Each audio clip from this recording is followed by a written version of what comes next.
What's up, everybody? What's up, everybody? I went on and hit that go live button, even though I technically wasn't even ready.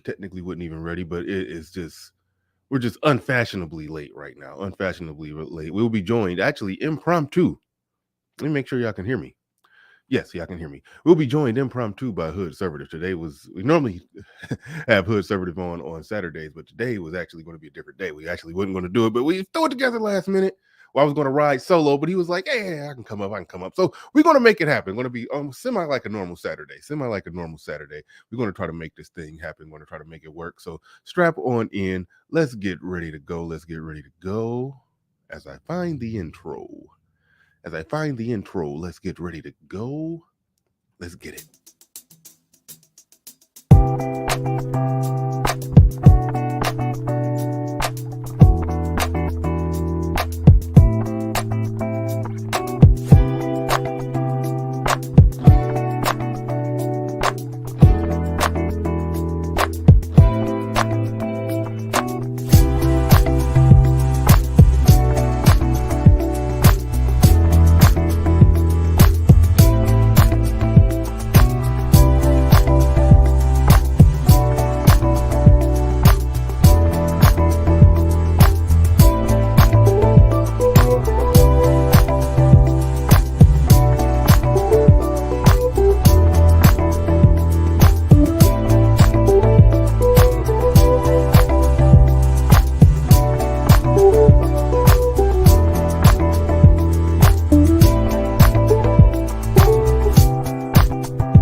Peace, folks.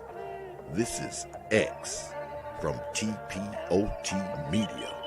Open your mind and wake your black ass up. You know what time it is. Hit that damn like button as you make your way in the door. Grab a seat, settle in, get ready. It's the Grown Man Hour with your host, my man, Bernard Riley.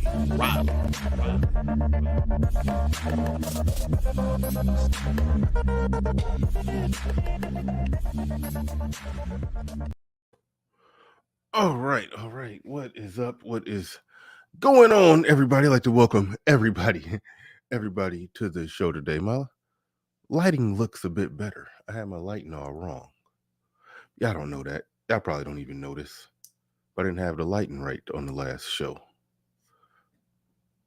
But yeah, I think it's better today.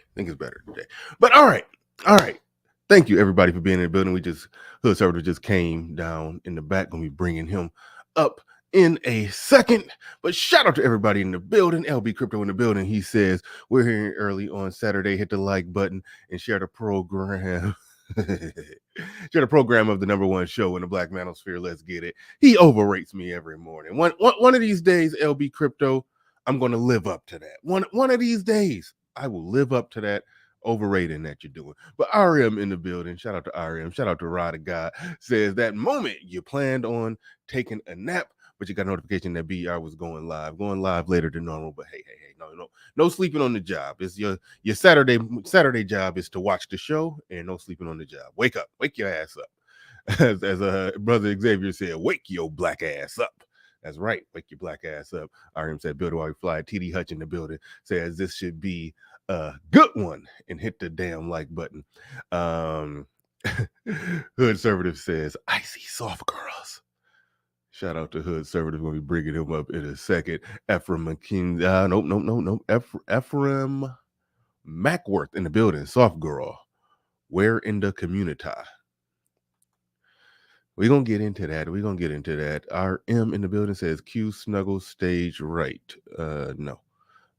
Sea Iron Attic. Rod of God. Oh, no. Jackie Jack in the building says Rod of God podcast. Right. Oh, you're saying, so she was trying to take a nap too. She was trying to sleep on the job as well. And normally when I do a show, the images that I use for the previous show, I normally delete them when the next show start. But because I didn't do that, I didn't delete the images from the last show just because I'm kind of an asshole. Everybody who was curious, this is what Jackie Jack looked like in high school. Oh, she's so cute. Look at her. Look at the precious little thing. All right. Okay. Just had to troll her one last time. All right. Okay. Now, let's go ahead and get into the show. All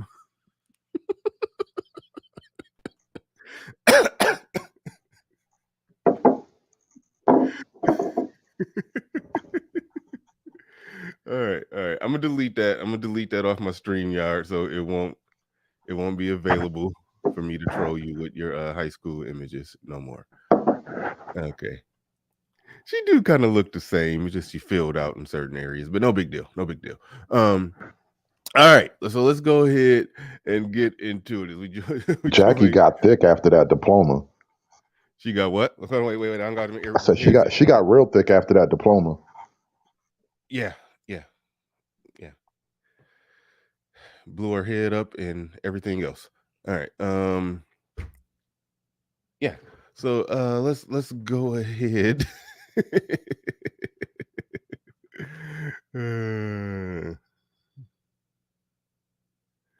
said I could have used the one with her brother. No. I'm not using that. I'm not using that. That was the last time I'm showing that. But all right, so we joined by Hood Servative once again. What's going on, man? What's going on? How you feeling today? Hey, doing good. Sorry, I couldn't even think of any other topic to bring up this weekend, but this is an interesting subject anyway. I've been noticing the soft girl era kind of touch my timeline. You know, they suggest videos to you here and there, and basically, I think it's because of Courtney Michelle, and you know, Courtney Michelle from Over on Peace and all that. So, like, I've been noticing her posting some actually really positive Wait, hold on real quick. motivational weight loss videos. Hold on real quick. Wait. Well, no, just go ahead. I gotta unplug my iron because I'm about to set the damn studio on fire because Dude, you about to burn your khakis? Well, no. I got on basketball shorts in a V-neck. I was dangerously close to doing the show today in a wife beater, but hold on one second. But yeah, so I noticed Courtney Michelle, she's doing a lot of like inspirational posts lately. Basically black women reclaiming their image. I think it's something along those lines.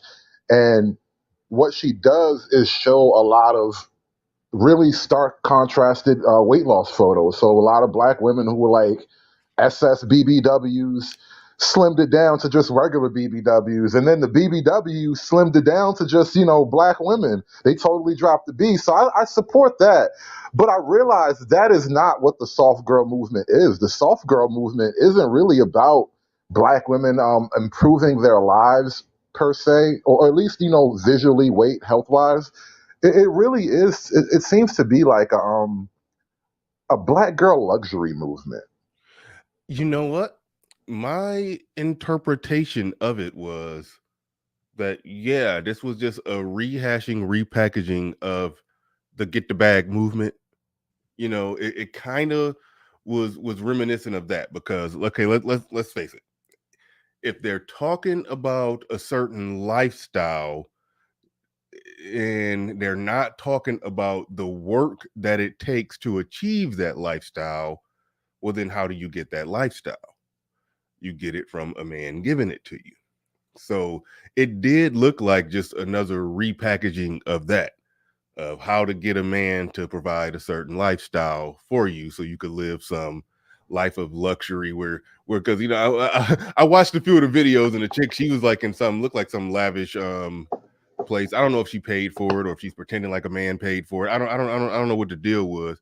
I just know that she's doing it in some silk pajamas while sipping some wine in some little, you know, lavish looking place. And I'm like, okay. I mean, it's nice to live like that. Not knocking it, but it did just reek of, you know, it did reek of the get the bag movement to me. That's what I saw from it. But the thing with that though, that girl who, she's basically Instagram capping, like none of that stuff is real, right? And so there's this whole like mirage of luxury and comfort and wealth that people project onto the internet. And what happens is she may or may not be comfortable as she appears to be, right? But the Mm-hmm. majority of her female audience is chicks who ain't never going to hit that level. But True. they will carry on with their attitude. They will have the attitude and the air as if they are her. And that's the shit that drives me crazy. It's like you are not your favorite Instagram celebrity, no matter how much you watch their videos. Mm-hmm. No, agreed, 100%. Shout out to Rod God down there, seeing he saying dropping $10 on it, saying support. Admin, go ahead and click on that one because I'm preoccupied trying to pull up some stuff so we can get some context into it because we just dived right into conversation, so we didn't exactly lay out exactly what the hell it is or exactly what the hell it even means. Now, here's the deal. There's a couple different things going on here. I think it started out a while ago where they were just talking about the soft girl image or soft girl aesthetic. They were just talking about a certain look. That was the clean girl aesthetic. I remember seeing that all over Twitter a couple of months back, and I was like, okay, fine, whatever, be clean. No, well, okay, I didn't see that. I don't know exactly what you mean there. Okay, I'll put it like this. I'll pull up a video right now to just give the basic backdrop of how it started. Okay, hold on. The soft girl aesthetic. Okay, that's what they was calling it. It's some Asian chick. Doing something. And I'm hoping, I'm still in the middle of my investigation here, but I'm hoping it's not the case that when black girls got a hold of it, they turned it into some bullshit. But what we're about to see right here ain't necessarily some bullshit. It's just really just an aesthetic and a look.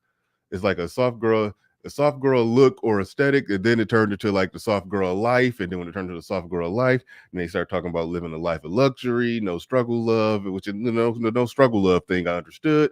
But then I think it just emerged into basically some de facto get the bag. They just turned into the get the bag bitches. But we're gonna find out. But we're gonna look into that. But let me pull this up real quick because the image in the thumbnail is a chick doing the look, so to speak. But hold on real quick. Shout out to Rod God. Do appreciate everybody in the building. This was my first introduction to it. And I didn't have the same introduction as you, like when you said Courtney Michelle was sharing shit. I didn't have that same introduction to it, but I do know what you meant. I do understand, and I did in general like the idea, the notion that something in terms of their image was being fought for in a good way, in a positive way. I was looking at that like, okay, I see what they're doing there. They're highlighting chicks that have lost weight. They highlighting, they're highlighting certain things. So when I heard about the soft girl, image, I'm like, okay, these are women that are trying to be softer. They're trying to be more delicate, look more delicate, and present a certain way. So I was like, oh, okay, this is cool. Well, But then right when I there. start hearing them, real quick, when I start hearing them talk, then I was like, oh, this sound like some other shit. But go ahead. No, that's why I brought up Courtney Michelle. Not so much that she is like a member of the soft girl Right. movement. I don't know that for a fact. I kind of use it as a comparison in that at the very least, the image thing and the weight loss movement, those are tangible changes. Those are changes that you can see in a person. Whereas like the soft girl movement doesn't really seem to be about changing the person. It's just about like changing your desire. Are you like upgrading your desires or something? Like only chicks think like that. I'm not going to change myself. I'm just going to desire more stuff. Yeah, a lot of it be having something to do with a frame of mind too. Shout out to Ike in the building. It's this another rehashing of the femininity movement, or is like what a lot of them will say, the fake femininity movement, the fake anonymity, whatever the hell. But all right. So in this video right here, this is chick. She's saying, it says art girl, soft girl, and some other girl right there. Y'all probably can't even see the shit. Oh, art hole. Wow, art hole, soft girl. Art. Okay. Anyway, they're going with she just was explaining what the soft girl aesthetic is. I thought that's what they was talking about. Okay, you can't see her. Ultra feminine and cutesy pastel colors. First, you'll need a cheat sheet to the soft girl aesthetic, characterized by ultra feminine and cutesy pastel colors. First, you'll need either a pleated or plaid print miniskirt, influenced by the return of Y2K trends. Next, you'll need a pastel colored top. Soft pinks, blues, and purples are common. Chunky white sneakers or platform Mary Janes work well for these looks. Make sure you're rocking those crew socks as well. Finally, throw on some accessories. Think scrunchies, barrettes, and whimsical accents. That's it. A cheat sheet to the soft girl aesthetic. All right. Characterized. All right. Long story short, I saw some black girls doing some stuff like this, and I was like, hey, I'm with it. That's fine. That's fine. They're trying to be soft, small, delicate, and cutesy. All right, cool. I like cutesy. But when you start watching when it started growing and evolving and stuff like that, and you start listening to the YouTube videos of them talking, then it turned into like, this is some bullshit.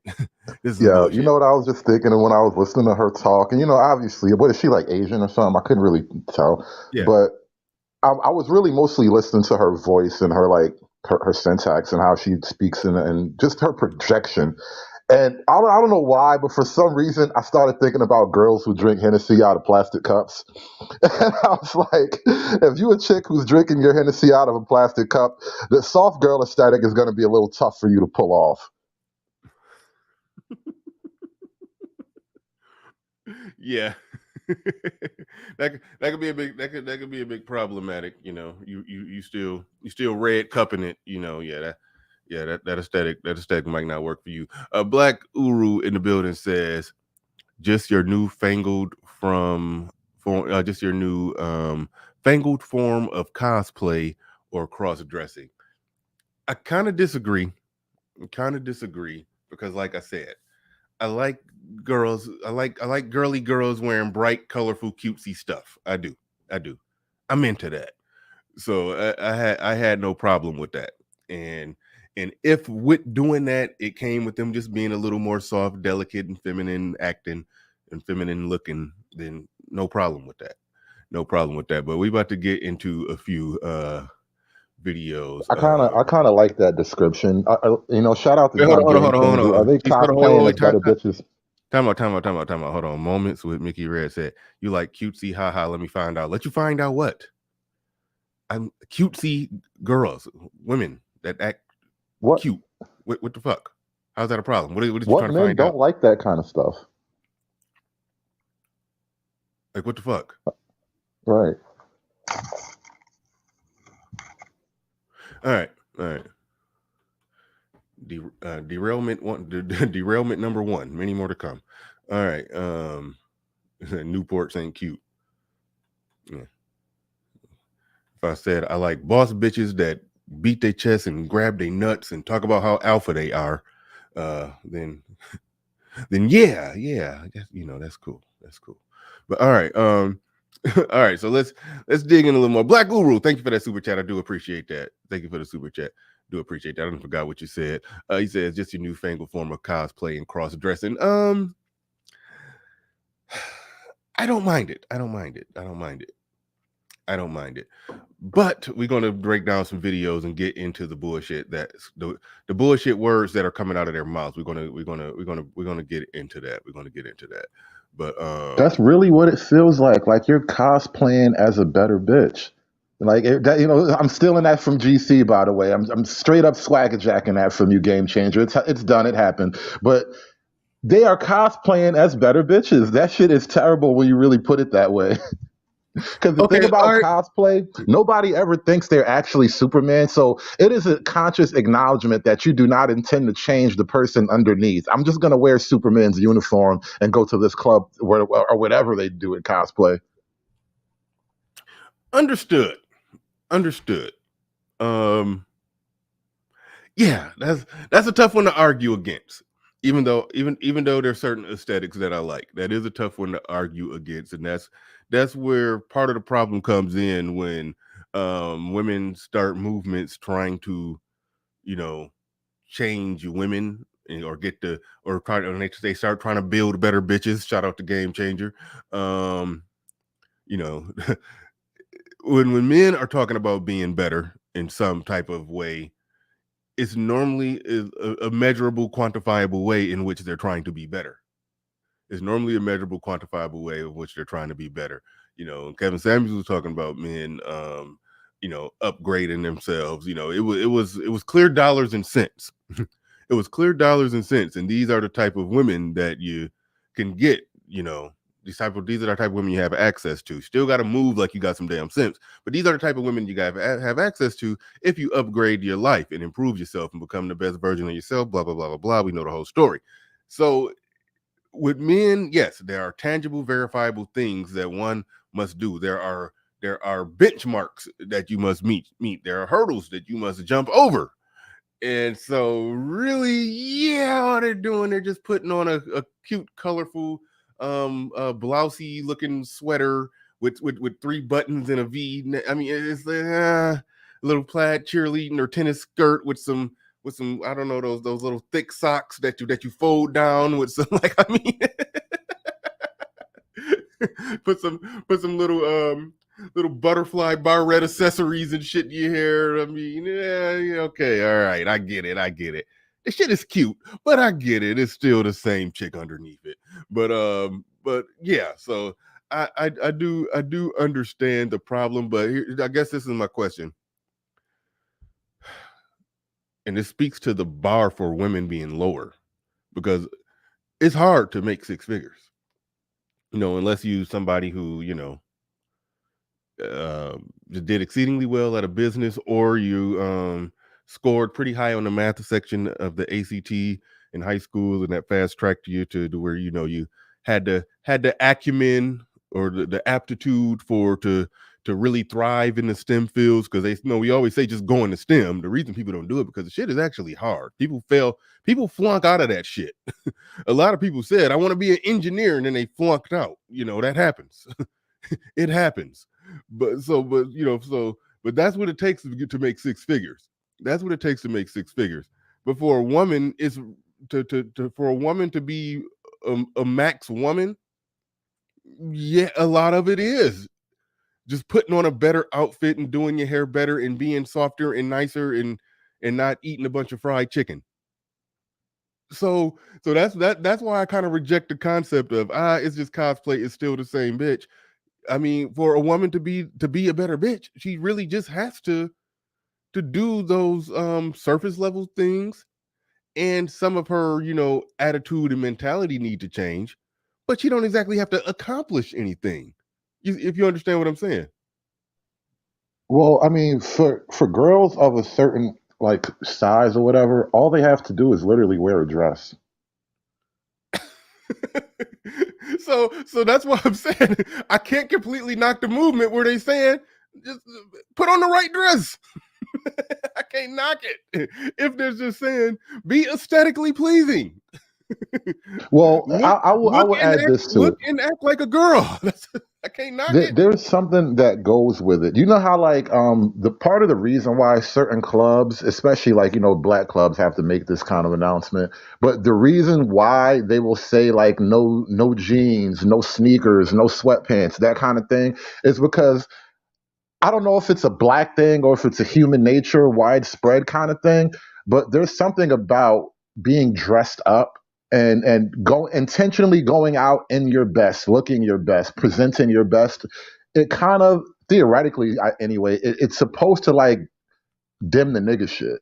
You are less likely to engage in niggatry if you are wearing your long flowing Sunday dress with the little flowers and stuff on it. Like you are just way less likely to get that far out of character. You know what? Actually, now that I think about it, I rarely see a woman in like a nice dress doing some like real evil bitchy shit. It'll be a woman in a short skirt, but not a woman in a nice dress. Like women in nice dresses, they tend to like act the part. Mm-hmm. It's true. It's true. You've never seen. I was I'm trying to pull up images of soft girl aesthetic. You never see those. You never see them dressed like that, throwing French fries at throwing McDonald's French fries at Burger King. You never see it. You never see that. So yeah, yeah. So that's why I'm saying at face value, some of it is not bad. Put it like this: if what we've been getting is more masculine chicks, if we've been getting a lot of masculine chicks, and then you get chicks that are ultimately trying to be softer, less masculine, that's not a bad thing. I'm not going to call that in it of itself a bad thing. And I hate Google because when you click on stuff, it's like they don't really it's like you can't really see what I'm trying to see, because I wanted to make that picture right there be blown up or bigger, and y'all can't freaking see it. But the fact of the Let matter me is, let me challenge. I want to offer a challenge to that idea a little bit, Bernard. And this is why I think what's under the surface kind of matters. Maybe, and I know looks are like paramount, especially when you talk about how men see women. But what's under the surface may, in fact, be more important if you're playing the long game. And here's the mm, problem, right? yep, yeah, I agree. How does her softness, her fake softness, her surface level softness, actually benefit you as a man? Because what I was thinking about really is like you're embracing softness, but to no benefit of me. So why should I Right. celebrate it? Why should I applaud it? I mean, go do it, but like, I don't give a shit. Agreed. If it's something that she's doing just on some very basic, I want to do this to benefit me, then it's like, yeah, why does it matter? Why does it matter? Now, if if and they don't look at it like this. This was actually low key. Kevin Samuels was trying to guide them into looking at it like this. But if they were looking at it from the perspective of being softer, being more delicate, being more feminine, being more this, more that, will increase the chances of me not just getting that man that I want, but ultimately the everything that comes with it. You know, the the type of family that I want, the type of long term outcomes that I want. Now we're talking about something that does benefit the man, and it's like that man is getting what he wants from that woman. And if she's doing a good job at it, that man is getting what he wants from that woman, and he's doing the man side of the bargain, the traditional male side of the bargain, and then it all works. The woman is getting back in a more feminine state, and she's getting the man who's doing the traditional masculine role. Like that's how it's framed in a way that makes sense. But it goes back to what I said at the beginning. It's just reeks of the good old fashioned. I shouldn't even say old fashioned, but the get the bag bitches, as I call it. It just starts to reek of that. And when it reeks of that, then it's not a woman. It's not a man getting what he wants. Shout out to Shira7, who, when a woman called into her show and said, "Hey, I found a man who makes a lot of money. He wants to marry me, but he wants me to sign a prenup." Um, and her response was, "Okay, Google how to get out of a prenup." And she was like, "It was that simple. Marry him, sign the prenup, but then just Google how to get out of it." And she said, "You'll find your answers on how to get out of that prenup." She was preaching like, get the bag and get out. Stay if you want to stay, if it's beneficial for you to stay, but get it and get out if you feel that that's what you want to do as well. So when the life of luxury is the thing that they're putting up there number one, but they're not talking about a hard work that it takes to get to that life of luxury, then yeah, then it reeks of, I'm trying to temporarily use a man for a beneficial come up at the expense of everything. So yeah, it's obviously flaws in it, but we're going to get into it. I'm going to roll some clips of some chicks talking about it in their own words, trying to explain what it is, and I'm going to pull up the Google the definitions of it as well. But Kevin C in the building says down Bernard, what new BS are you on now? I hate when people do that. Shout out to Kevin C. He's been on my show multiple times. I hate when people say that and they don't explain what they mean. If you're saying He I'm said on they, some, bro. huh? He says they on. What are they on? Oh shit! Damn, my bad. I can't. Fuck it. Okay, what new BS are they on now? Thank you for correcting that. I'm off. I don't know how I saw you right there. I don't know how. I don't know how I fucked that. Sometimes I fuck shit up and I know how I fucked it up, but I don't even know how I fucked that one up. Okay, he said, "Damn, Bernard, what new BS are they on now?" Yeah, thank you for that, Kevin C. Do appreciate you, and appreciate you, Hood Servative, for correcting that one. Modern Day Problems says, had to come drop some support for the Black manosphere. I don't understand this whole soft girl thing. We trying to understand it too. But it is I think, a new spin on the whole the femininity movements, the fake femininity movements, the femininity hustle and all of that stuff that they've been doing. I've mentioned Kevin Samuels multiple times today, so I might as well just mention him again. One of the negative drawbacks and side effects of him doing what he was doing, which I do think it was a net positive, everything that he did. One of the negative side effects to it is women basically figure they took what he said and let's figure out a way to spin it and flip it to our benefit. Let's repackage it to our benefit. You know, that's more or less what it was. But Courtney Williams in the building says it's hard to give women the benefit of the doubt when you have decades of foolishness. Thank you for the super chat. Appreciate that. Thank you for the super chat. Appreciate that. And thank you Modern Day Problems for dropping $20 on it. I do appreciate that. Thank you, Courtney Williams. Thank you, Kevin C. And sorry for misreading what you said there. I do appreciate that. Appreciate everybody. All right, let's let me pull up a definition. Real quick. I need to call somebody to bring me some damn water. I have no water. I remember the good old days when I used to just get water out the damn faucet. And now I only drink bottled water now. Like I used to I don't know. I'm sitting here thirsty as hell and need somebody to bring water, and there's water in the faucet. I just never thought I would be but I don't know. I live close to Flint, so there's that. So I ain't drinking that shit. Yeah, I was thinking that. Like, a lot of places, you better off not really drinking the water out the faucet. Man, I used to stick my head under the faucet at home and in the kitchen sink and drink that damn water.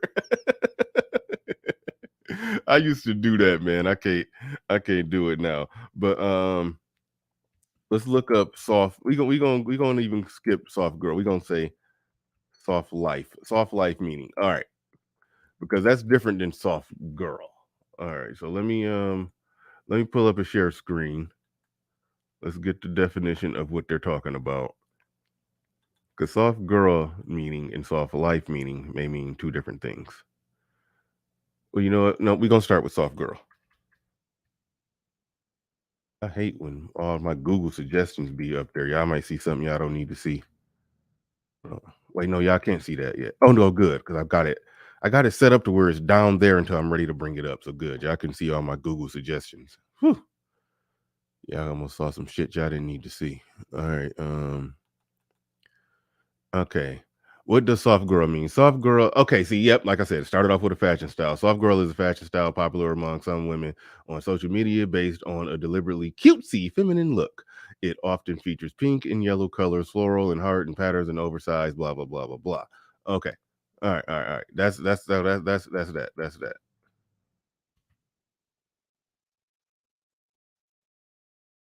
Now, this soft life shit is a life that is typified by or filled with ease and comfort without requiring any hard work, sacrifice, or unpleasantness. Okay? Bruh, this is so childish. Hold on. How do you get a soft life? hold your comments. One of the facets of a soft life is living a life of ease and taking things slow. Try waking up at a time that allows you to get at least 30 minutes of time to yourself before you have to begin preparing for work. Okay, hold on. How to start living as okay. Hold on. Let's see. Hold on. Okay, a life that is typified or filled with ease and comfort without requiring hard work, sacrifice, or unpleasantness. Shit, I'm trying to find more. Okay, well, if that's the definition, then that just reeks of everything that I was saying. That it's it's to get the bag movement all over again. But go ahead. No, it really is just a bunch of childish wishes, bro. Like I was listening to I basically did a couple of research videos. So I'm watching girls. You probably watch some of the same videos, and I'm watching girls describe the movement, and it's really all about like a luxurious fantasy life. That's ultimately what it boils down to. And I don't like this idea of remember like years ago. I remember when I was a kid, and that show Lifestyles of the Rich and Famous came out, right? Mhm. And you kind of have to acknowledge that that is their life. You're not necessarily going to have the lifestyle of the rich and famous, but now every chick with an Instagram thinks she deserves lifestyles of the rich and famous. It's not going to work like that. Yeah, yeah, no doubt, no doubt. Game. Hold on. Oh no. Okay. Game Changer sent me something. I don't know if it's related to what we're doing right now. Okay, never mind. Okay. I thought he sent me something that was holy shit. All right. Completely separate. I apologize for being slightly distracted. Modern day problems with the Google definition. I almost feel like Melanie King would fall into the category. What do you think on that one? He says, with the Google definition, I almost feel like Melanie King will fall into that category. What you think? Um, I'm not really big on Melanie King in the sense that I don't know enough about her to say that. I mean, to say anything left or right, either way, I couldn't tell you. That's kind of how I feel because I'm like familiar with who she is, but I don't sit there and watch her shit. It would blow me away that people really be watching her shit. Not I mean, okay, I'm not gonna say that. I'm sorry, but there are just so many women to look at. I can't look at all of y'all. Yeah, I don't watch female content creators that's given, um I don't know, that's doing content that's sort of adjacent to the type of content that we do. And it's very personal, very personal. It's my personal thing, not telling nobody what to do. I personally don't, it's just not my thing. It's just not my thing. Um, Shout out to Christian Hutchinson says, hang out with Bernard Riley and a few fellow Black Manosphere bros at the Barcade in Detroit for games and drinks September 19th, 8 p.m. to 11 p.m. For more info here, and it says no cover charge or fees. For more info here, click event bright. Just click the link right there and it'll let you know what's going on. Basically, it's just a little meetup, a gathering, for Black Manosphere content creators and subscribers. Going to be in Detroit. Don't you know not a big event with guest speakers. We just hanging up, getting together, chopping it up, having some drinks, networking, and that type of thing. So just if you're in the Detroit area, by all means come on by. We're lightweight calling it Black Manosphere Meetup Detroit, but it ain't really a big shindig event with speakers and Theo's money behind it or nothing like that. We just getting together. No big thing. He says hold on. He says, I can't drive 5 hours to Detroit on a Monday. I recommend you not do it.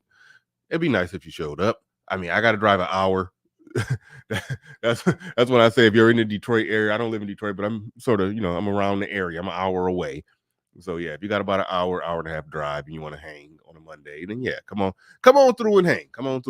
But it ain't that kind of event. I just want to make sure I'm drawing a clear separation. This is not an official, Black. I think it's going to be in North Carolina next year, where it's going to be a big event. I think they're trying to get every goddamn body to be there to present and all of that shit. So this ain't that. It's just a little gathering. So on a Monday Night Football, I think it'll be going on. So yeah, come on through if you're in the Detroit area. Come on through if you're in the Detroit area. Come on through, hang out. Yeah. So let's get back into this. Let's get back into this. Man. What was we talking about? It was talking about whether or not Yeah, I got to pass on that when he brought Melanie King into it. I don't know how she would fall into it. I mean, she's I don't know. I don't know what she do. I think last little clips I saw her, she was like giving advice to men. So so I really don't even know. I don't even know what to call that. I don't even know. I don't even know what to call that. No, Rod, you said, "Damn, if I didn't hate flying, I would be there." Listen, it's just hanging out at a bar. You don't catch a flight to hang out. You don't catch a flight to hang out. So no, I can. It's not really chicks that's doing, de facto manosphere adjacent content that would sort of fall into that. This is more along the lines of the women that are kind of selling that femininity hustle, where it's like they're talking about being feminine, and they have an audience of mostly women, and they're talking to women about how to get what they want out of life, um up to and including using men as platform or springboard to get that. There is an element of this whole soft life thing where it's really just a mindset in your inner feelings, and that sort of goes to what Hood Servative is talking about, how they're kind of talking about hopes and witches and dreams. They're kind of talking about hopes and wishes and dreams and fantasies and stuff like that, because they did say it's not all about being in a certain economic area of classism, a certain socioeconomic status or class or anything like that. They said it could be just in your mindset. And they did talk, one thing they talk about tangible is the rejection of being in some struggle relationship, some struggle love type of relationship and all of that. So there's those factors in the equation. There's This those is what I meant. Girls with beer taste and champagne wishes. Like those two don't go together, no matter how hard you try. Yeah, no, agreed. Let me try to this video I'm about to pull up now sort of typifies what you're talking about. I don't even want to use this one first because this is from a chick that don't got no subscribers. I want to first start with a chick that got some subs. This chick got hold on. So I'm gonna start with a chick that got a lot of subs, because she's a bare minimum a decent communicator, and she's gonna communicate it, a little better. So I want to start with that one, but I'll use the second video to show what it ends up devolving to. So hold on. Let me pull this down. Let me pull this up. Give me 1 second, y'all. 1 second, y'all. I'm sorry. I'm all fumbling on my controls right now.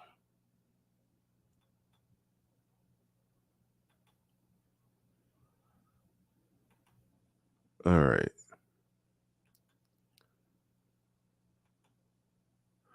All right. All right. Let's go. Welcome back to my channel. Ah, shit. This is why I hate watching female channels. Shit like that make my balls itch, which you just did right there. Yeah, it's gonna be a lot of jump cuts and stuff. I think I just watched this video before we did the show today. Yeah. Now, I hate when people do this to me, when they push pause on me at odd moments when I'm making weird faces. Like, I'm really doing her dirty right now, pausing it right here. That is just wrong. I hate when people do that to me. She looked like she's, All right, I'm not doing that. All right, let's just play ball. So by the title of the video, we are going to be discussing the soft life. This discussion has been growing everywhere, and I find it very interesting. The different perspectives very interesting. Before we get started with this video, don't forget to subscribe down below, click on the bell notification. Don't forget to check out my second channel, Taylor My where I post lifestyle, natural hair, beauty type of content. All of that stuff will be linked down below in the description box. Without further ado, let's go ahead and get started. So what the heck even is the soft life? Now, I'm not gonna sit here and lie. When I first heard this, I was like, the soft life. What is this? What is this? And something else that came to my mind is the soft girl aesthetic. Y'all know the aesthetic where it's like it's pink, pastels, and like the cute skirts, cute crop tops, like the bows and stuff like that. Y'all know the soft girl aesthetic that I'm talking about. Like it's a cute aesthetic, but that's not what that is. The soft life isn't an aesthetic. However, the soft life is basically a life of leisure, relief, rest, and trying to be stress-free or living a stress-free life. That's just the general consensus that I came. All right. Now, again,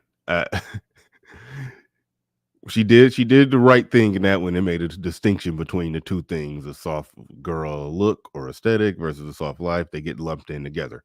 Now, when she said the soft life, it's just talking about living a life of leisure, stress-free life, blah blah blah blah blah. If they're talking about that from just purely a mindset, well, no, see, you can't have a mindset of leisure. Let me back up. Let me back up. Make sure I'm getting it right. Hold on. The soft girl aesthetic that I'm talking about, like it's the cutest leisure, relief. The soft life isn't an aesthetic. However, the soft life is basically a life of leisure, relief, rest, and trying to be stress-free or living a stress-free life. That's just the general consensus that I came to listening to everybody's perspective on the soft life and how they're entering their soft life era.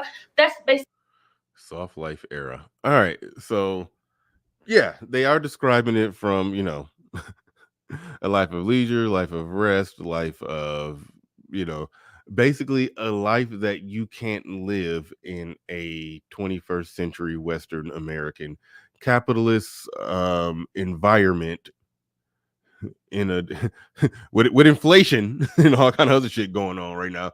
A life that you can't live unless somebody that got money is providing it for you, or unless you've made a lot of money and you've managed it to the point to where now you can fall back into that type of life.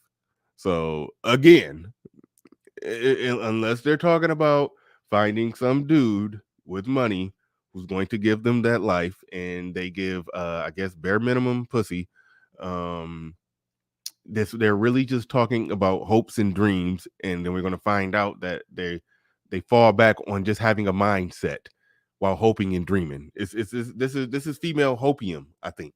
What do you think? You remember this song a couple years ago? I don't know if it was a reggae song or a pop song or whatever. Maybe somebody in the pop world redid it. But it goes like, if I was a rich girl, na na na na na na na na, I'd have all the money in the world. If I was a wealthy girl, that's all they doing right now. If I was a rich girl, this is what the soft life really is, projection onto. If I was a rich girl, I would live this way. All right, go give it a shot. See how it works out, sweetie. Yeah. Yeah. All right. Basically the general thing. Now, it can obviously vary from person to person because what everybody sees as soft or living a soft life is different. And this subject has been growing within the past 3 or 4 months. And it kind of sort of reminds me of two things. And I was thinking this at first. A lot of people were saying that the soft life is really seen as Lego luxury repackaged, and I can kind of sort of see that as well. But something else that it reminded me of was the bimbo effect or bimbofication. If you don't know what the bimbo effect is, I forgot. If I could find that girl, I would put her up in here. She'll basically be explaining it. The whole point of the bimbo effect or bimbofication is to have a soft life or to live a soft life, or in this case, it's acting like a bimbo or play dumb in order to be able to get the things that you want, to be able to advance in life, and to have people do work for you, or for you to be able to live a life of leisure and to be able to just overall relax and enjoy yourself. Like that's the bimbofication, When she says people, she means men. Like when she says, have people do things for you, she means men. Because girls acting like bimbos don't necessarily get other girls to help, but girls acting like bimbos will get a lot of men to help. Yeah, that's definitely how that works. Yeah, and that's why I chose to look at her video, because when I said that people like her, because she got like, I don't know, she got a couple 100,000 subs. I said people like her are good communicators. What I mean by that, they're just not. They're cunning. They're crafty and clever in how they will word things, and it gives us a challenge. I like a challenge when it comes to picking apart the bullshit, because she smuggled that in real good. Now, granted, I was Googling something, so I missed it, but I'm glad you caught that shit. That she's saying to get people to do things for you. She's like, no, it basically is act like a bimbo to get men to do things for you. Like, yeah. So I'm definitely glad you caught that. The thing that I was Googling is something that she said, where she said black girl, she thought it was black girl luxury. And I'm trying to figure out what that was apparently something that I missed that they were on. And I don't know what that is. She said it like it was a thing, but now I can't see any. Well, that's what I started out talking about. It's the black girl luxury movement. This is an old thing. It's been, in the Twitter sphere for years now, but there's nothing really new about it. It's just that, everything dies and comes back every so often, I guess. It resurrects as something else. Basically, because so she's saying that it was some black girl luxury movement. Then this is basically another manifestation of that, but she's low-key saying that it isn't that. It sounds like she's saying that it isn't that, but I don't see where, or maybe she'll break down exactly where the distinction is. As a soft life, but they kind of sort of reminded me of each other in a sense. So how do you even build, or how do you even have a soft life? Also, if you hear that noise in the back, or hear speaking in the back, or yelling in the back, it's my brother. He's playing this video. Where it comes to Wait, hold on. It's annoying. I'm sorry if you can hear it. Okay, I'm reading off a list, and I have my different. I'm a little curious. All right, now that's nitpicking into the personal. She's saying if you hear some yelling in the back or some noise in the back, that's her brother. He's playing a video game and he's annoying. So that makes me sort of say that's like her little brother playing a video game and he's yelling and screaming. And so if you're grown and you live with your little brother, that means you live with your parents. That means that you're like, I don't know. I don't know if she's claiming to live the soft. I mean, are you living a soft life off mommy and daddy's dime? I'm just curious. I don't know. is that what's going on? You living a soft life off mommy and daddy's dime until you find a man to give it to you. Is that I know, but I didn't want to nitpick her personal, but it just if that is a female lifestyle. Like that's been something available to women for a long time now, where like you can be the daughter of a relatively stable, financially stable guy, and then move on to be the wife of another financially stable guy, and maybe never broke a fingernail most of your life. Like, I could see that, but we're still talking about like the relative minorities and extreme cases of stuff. Like, the average woman is not going to get the soft life of luxury and stress free. Please, that's no. Opinions whenever it comes to these particular things, but with other people's perspective on the soft life, these are some of the things that came to my brain. Number one, not dealing with struggle love. And I say this because a lot of, especially black women, not like to go through, but tend to go through struggle love. And a lot of people tend to believe that black women. You saw that. A lot of black women like to go, not like they tend to go through struggle love. You said it right. Right. That was like one of those political gaffes. Yeah, you told the truth by mistake. Oh man. Women have to go through struggle love in order to get to the point where they get to somebody who genuinely loves them. And I feel like that is something, a part of this, like that's a part of the soft life of avoiding struggle love and understanding that you do not have to struggle in order to get in a healthy in order to get into a healthy relationship or a loving relationship. For a lot of black women, struggle love is the norm, or having to deal with psychological abuse, mental abuse, emotional abuse, sexual abuse, constantly being cheated on. That's a lot of things that a lot of black women have had to deal with. Can you pause for a second? Just for argument's sake, like, what is the clinical definition of struggle love? Because it's one of those terms that get thrown around, and I have a vague idea of what I think they mean, but I don't really know. Struggle love. It is a term that has surfaced in the past couple of years to describe a woman who constantly finds herself in relationships with men who do not have their affairs in order. That is a wide open definition. When you Where'd you read that from? That is Google, the struggle love. I typed in struggle love definition, and that is the first thing that came up.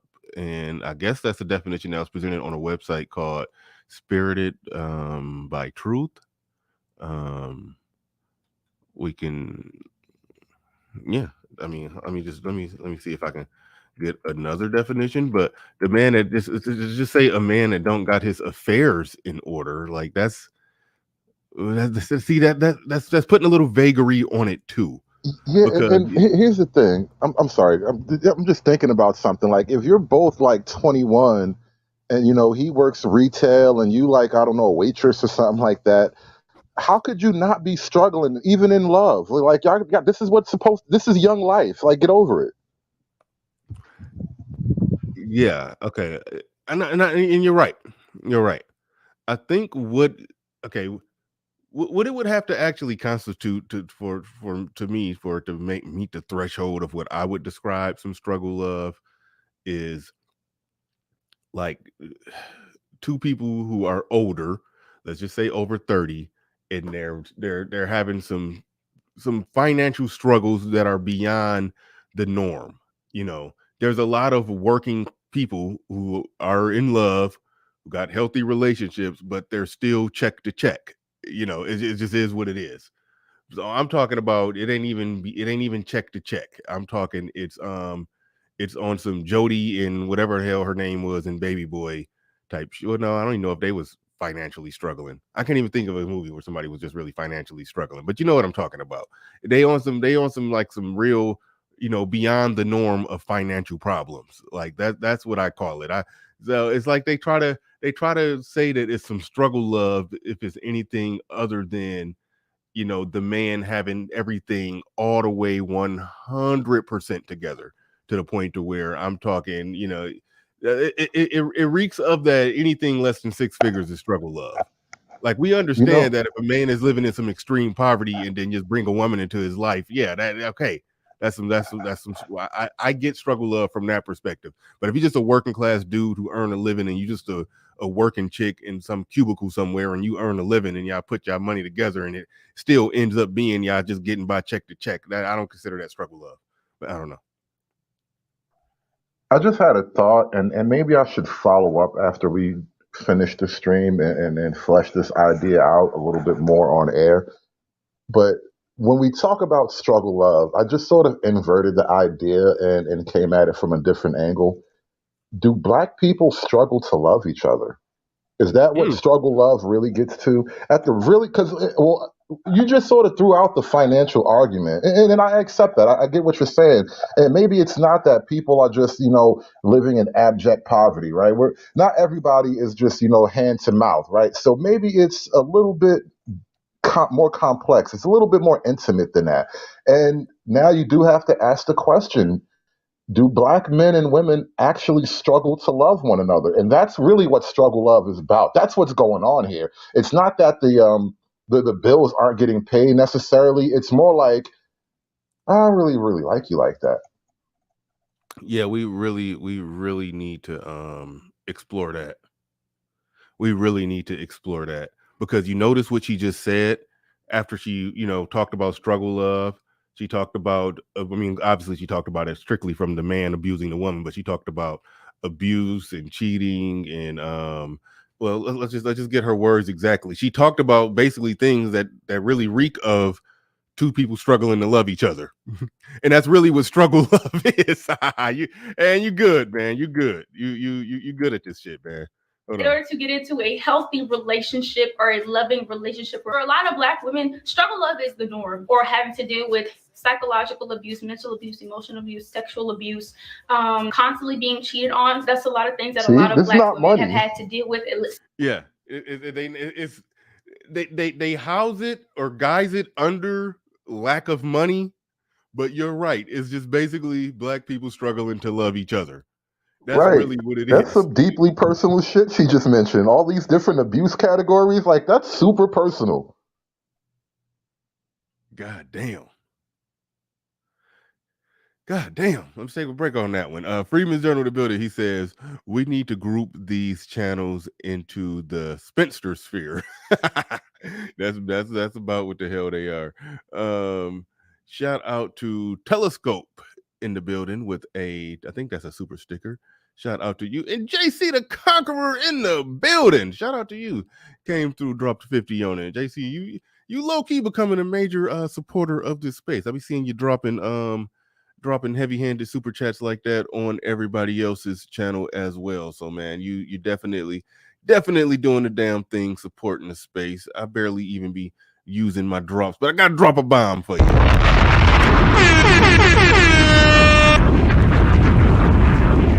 Yeah, shout out to JC the Conqueror. Do appreciate you coming on through, dropping something hard and heavy on it. Do appreciate that. But man, you just made the point of the day. Like we need to we need to explore that a little more. That's a whole show. Struggle love is really just Black people struggling to love each other. It's not even financial. They could be very well living in the same, the same, check to check situation that everybody else, most people in this country living in. Because I think Christian Hutchinson just did something where he talked about, he posted something in the chat room where he said 8%, only 8% of married couples live in poverty. And so let's just extrapolate that to somewhat, I guess the numbers may be similar for two people living together, in both working together. It may be similar. So, if you got two incomes on the table, is you're not going to struggle that much. And even if one person is just outright just dead weight, then okay, all right, yeah, we get it. And one thing that doesn't get talked about as much is that dead weight a lot of times be the damn woman, but she's not considered dead weight because women are allowed to be broken. They're allowed to be broke. They're allowed to be broke, and nobody looks at it as a problem. And then in a functioning society, it's not a problem if the woman don't bring money to the table. But anyway, the fact of the matter is that two people working, they're typically not going to be doing that damn bad. Even if they scraping that poverty line, they're not doing that damn bad. It'd be middle class people check to check. These problems, the major problems be coming from just how they treat each other and interact with each other.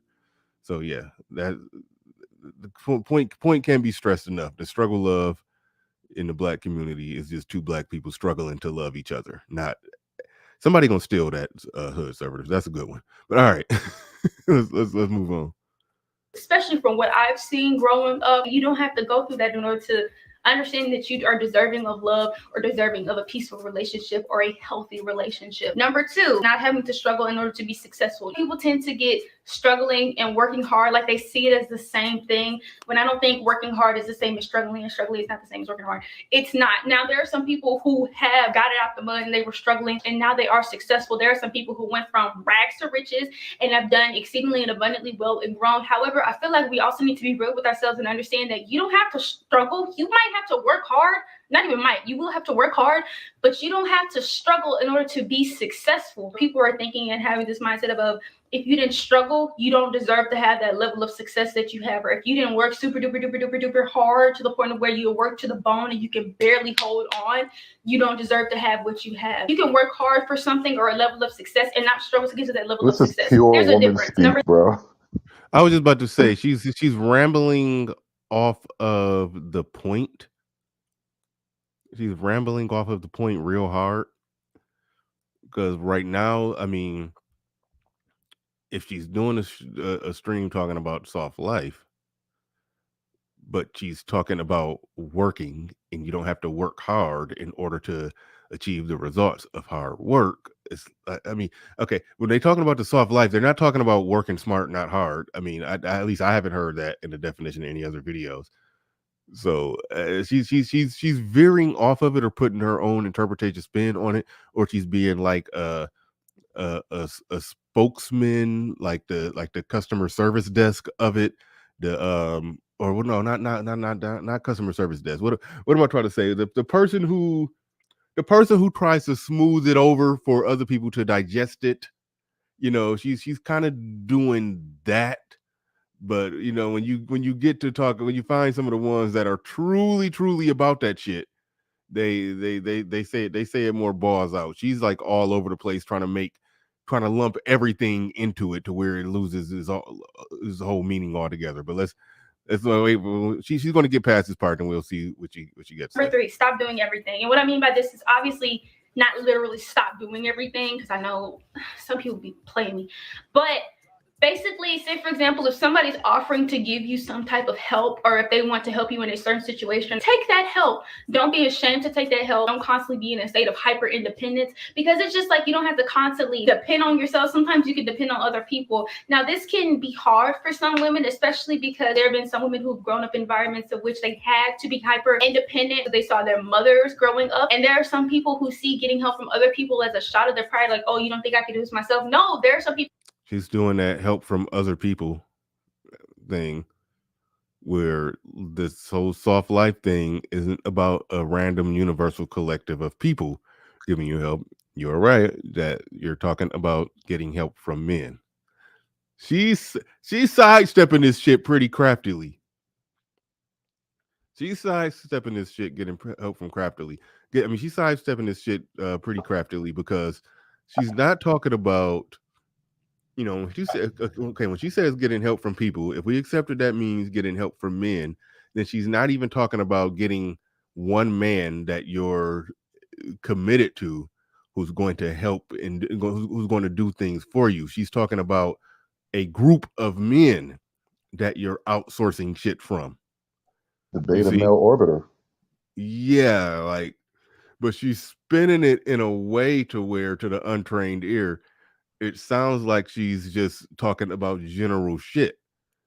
If you want to talk about general shit, she just talk about general shit, but then she shouldn't guise it under the whole soft life thing. So it's like she's trying to smooth it over in a different kind of way. Do you really think women have a problem with other women helping women? One woman trying to help another woman out. I don't know that necessarily gains the, oh, what you think, I can't do it because I'm a woman. Like, that is a conversation strictly reserved between women and men. And so, like, it's a dead giveaway when you kind of think of it like that. Women aren't really concerned about how they look when other women are, helping them out. Because, girls tend to flock together and help each other out naturally. They are way more social creatures than men are. But men, yeah, we'll help women to our death. And that's really where she's going. She's trying to just get girls to be more willing to rely on men. Mm-hmm. Yep, no doubt. Freeman's Journal back in the building with another one. He says Black women's definition of struggle love is getting a guy from the CC. What is that? The cock carousel. The what? Oh, cock carousel. The cock carousel, yeah. Getting the guy from the cock carousel to treat them like a wife. The real struggle is being attracted to a productive, stable man. Yeah, struggle love is Black people struggling to love each other. I like that. It really is, because, like, how many times have you heard interviews and conversations where women talk about why it doesn't work with good men? Like, he was a nice guy and all, but damn, it was just something. Like, they can't help it. That's the struggle right there. It really is that simple. Yeah. Yeah, no doubt. People who are just genuinely nice and genuinely want to help you. Number 4 is not neglecting yourself. Something I've seen with a lot of women talking about the soft life is they're finding times for themselves and trying to find times in which they are having self-care days and mental health days. And I'm thinking, oh my gosh, I need to start incorporating these myself a bit more often, and that's something that I'm working on. But I feel like in order to live a soft life, you need to, of course, put yourself first. And there are a lot of women, and not even women, if you're a man and you want to live a soft life, that ain't a problem either. People just tend to neglect themselves. And I can especially see it as being hard if you are somebody who has a child or somebody that has to consistently work. You are going to at some point end up just not having time or not finding time to take care of yourself. And the last one, making sure that your mental health doesn't get to a point of deterioration. A lot of people, whenever it comes to these types of trends, I'm going to use that word very loosely. Whenever it comes to these type of trends, people pay more attention to the physical and pay more attention to, like, the aesthetics and everything like that, rather than paying attention to your mental and taking care of your mental. And that's something that I do not like whatsoever.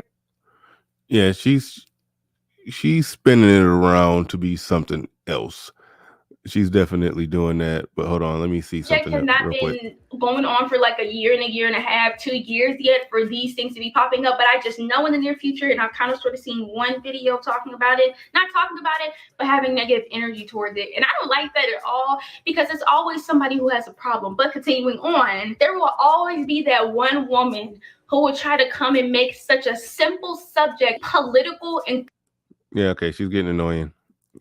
I'm pulling up another one. she's getting annoying where it's like she's sidestepping it to the point to where it's like she's making it something else than what the definition is saying that it is. So That's why I called it woman speak. Like, you're using way too many words and not making half as many points as you should be making in the time given. yeah.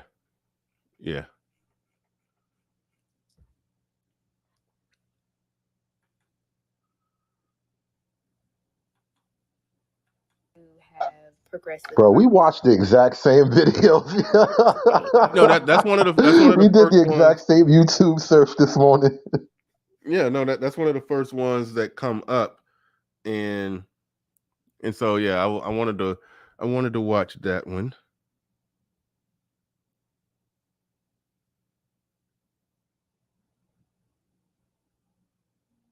Hold on, real quick.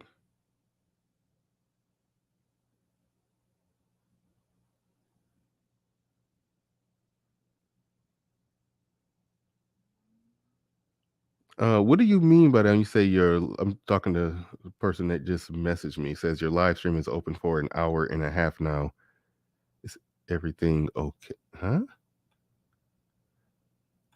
I really don't care. All right. Hold on real quick. All right. I apologize. And somebody is outside. Shit. I got. Hold on real quick.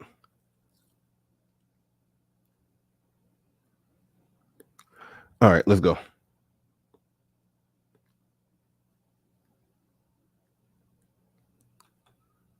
Because in order to have progressive conversations, it needs to be heard out from both sides. And at this point, people are just pointing the finger. But for me, I want to talk about the soft girl era.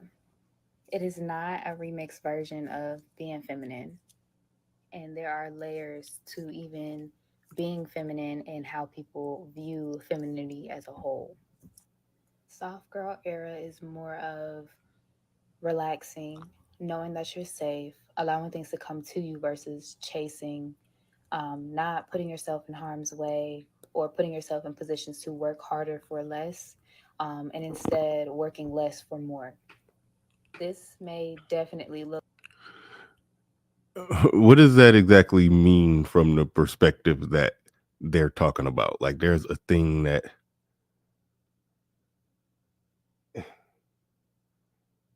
men speak to, like the concept of working hard and not smart. I mean, working smart and not hard. I don't necessarily get the feeling that that's what they're talking about.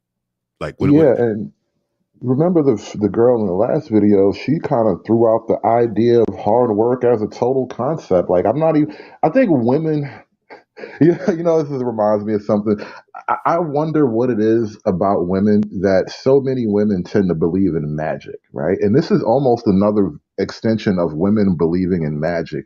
The idea that you will get all the rewards of having a successful life. You will get all the leisure and the luxury of having a successful life. You know, the manicures, the pedicures, the what's that shit? That champagne, mimosas. You can have mimosas on a balcony with a bowl of fruit every day of your life. Like, that's supposed to just happen. And at the same time, you're not supposed to really have to bust a sweat. You're not supposed to have to put in a 70-hour work week. You're not supposed to stay at work and take a couple extra shifts or whatever. You're not supposed to actually grind it out, but you're supposed to have all the benefits of the good life. And I'm like, this really is just girls believing in magic. And that's kind of what it all boils down to. Like, why do women believe in magic? What is it about women? Something about the female psychology that allows them to embrace the idea of things just magically happening far more so than men. I really think there's something like biologically at play here. Like, I think I was kind of riffing on this once before, but like, I think men are biologically disposed to like accepting responsibility, right? It's just something wired in our biological nature as men that we have to kind of be more practical. Because life, like social life, and as well as like the physical realities of life, perhaps hit us a little bit differently. And so I think we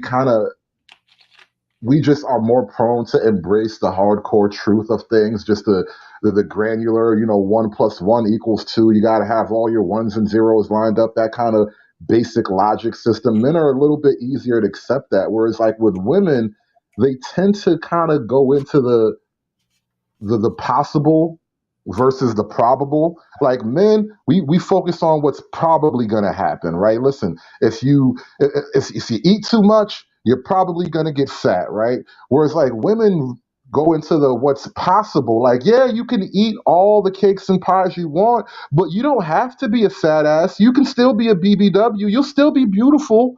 Like that's kind of the way women approach these two things. And I think we're just listening to this whole conflict play out on another ground with this luxury life thing. Like, no, you're not going to get luxury from laziness. That's not how that works. Unless you consider just laying around being lazy a little bit of personal luxury. I don't know, but lazy people don't usually get luxury. That's not how that ever works. Yeah, well said. I missed the beginning of it because I was taking care of some things. Had some distractions going on, but I'm back. I'm fully functional. I finally got my water. I'm getting hydrated. So yeah, so I'm I'm back. And you made some good points, and part of it does transition into them getting on that it's a mindset type of thing, because they clearly at some level they got to understand you just can't click your heels together click your heels together 3 times and say, there's no place like luxury. There's no like, or whatever they're trying to do. It's like you can't think happy thoughts your way into the type of life that you want to live. And you can manifest, you could, write your goals down and have, your beliefs and dream it and believe it and go try to achieve it, or whatever, however they want to try to spin it or flip it together. But you can't just will it in terms of just your happy thoughts. This ain't No, this ain't Neverland, or you just can't you can't have your happy thoughts and then, like in Peter Pan, they imagine that it's a big feast on the table, even though ain't nothing on the table but some empty bowls and plates. They imagine it's a big feast, and now the feast is there. So a lot of them are doing that, and that's where they're going to end up basically saying, "Oh no, you could be still living that same life, that same life at the same socioeconomic level and everything, but you just going to have your peace of mind." Is really going to turn into a peace of mind movement. Which again, that part I don't got no problem with it. But then there's the ones when they start getting on the practical shit, and the practical shit means find a man to do it. Because if you're doing it yourself, that means you working hard for it, and working hard for it goes against the aspects of it that they claim that they want to avoid. Let's I try think to live a rich life of luxury without doing any work for it, without saying that we're going to get men to do it for us. But all right. I think there's a little bit of coping going on here. Like a lot of this is a huge cope. It's like telling yourself that you deserve all these things that are like very far out of your grasp. Like a lot of women are going to get to have perks and all kind of stuff thrown at them. But like the idea that you can have this mass movement of just luxury, that's not how human society ever works. Like the finer things in life were never ever given to the broad mass of people. Right. Right. All right, let's roll it. Y'all hit the like button. And like I said earlier in the show, just reading what it says right there on the screen. Hang over Don Riley and a few fellow Black Manosphere bros at Barcode in Detroit for games and drinks, September 19th, 8 p.m. to 11 p.m.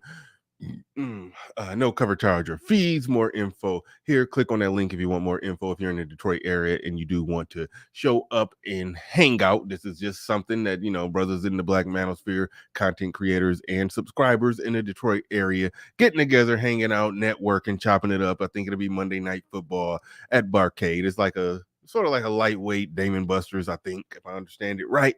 So just come there, hang out, chill. It was Christian Hutchinson's big idea, came up with it. We're loosely calling it Black Manosphere Meetup Detroit. Don't confuse it with the big meetups that's backed by Theo's money. This ain't one of those things. This is just we just showing up, getting together, hanging, networking, and kicking it, having a couple drinks. It's nothing major, nothing major. Just come hang out, come chill if you're in the Detroit area. That's more or less all it is. We're going to try to do it once per month. So there's that. Click the link down there if you want to, if you're interested, click the link.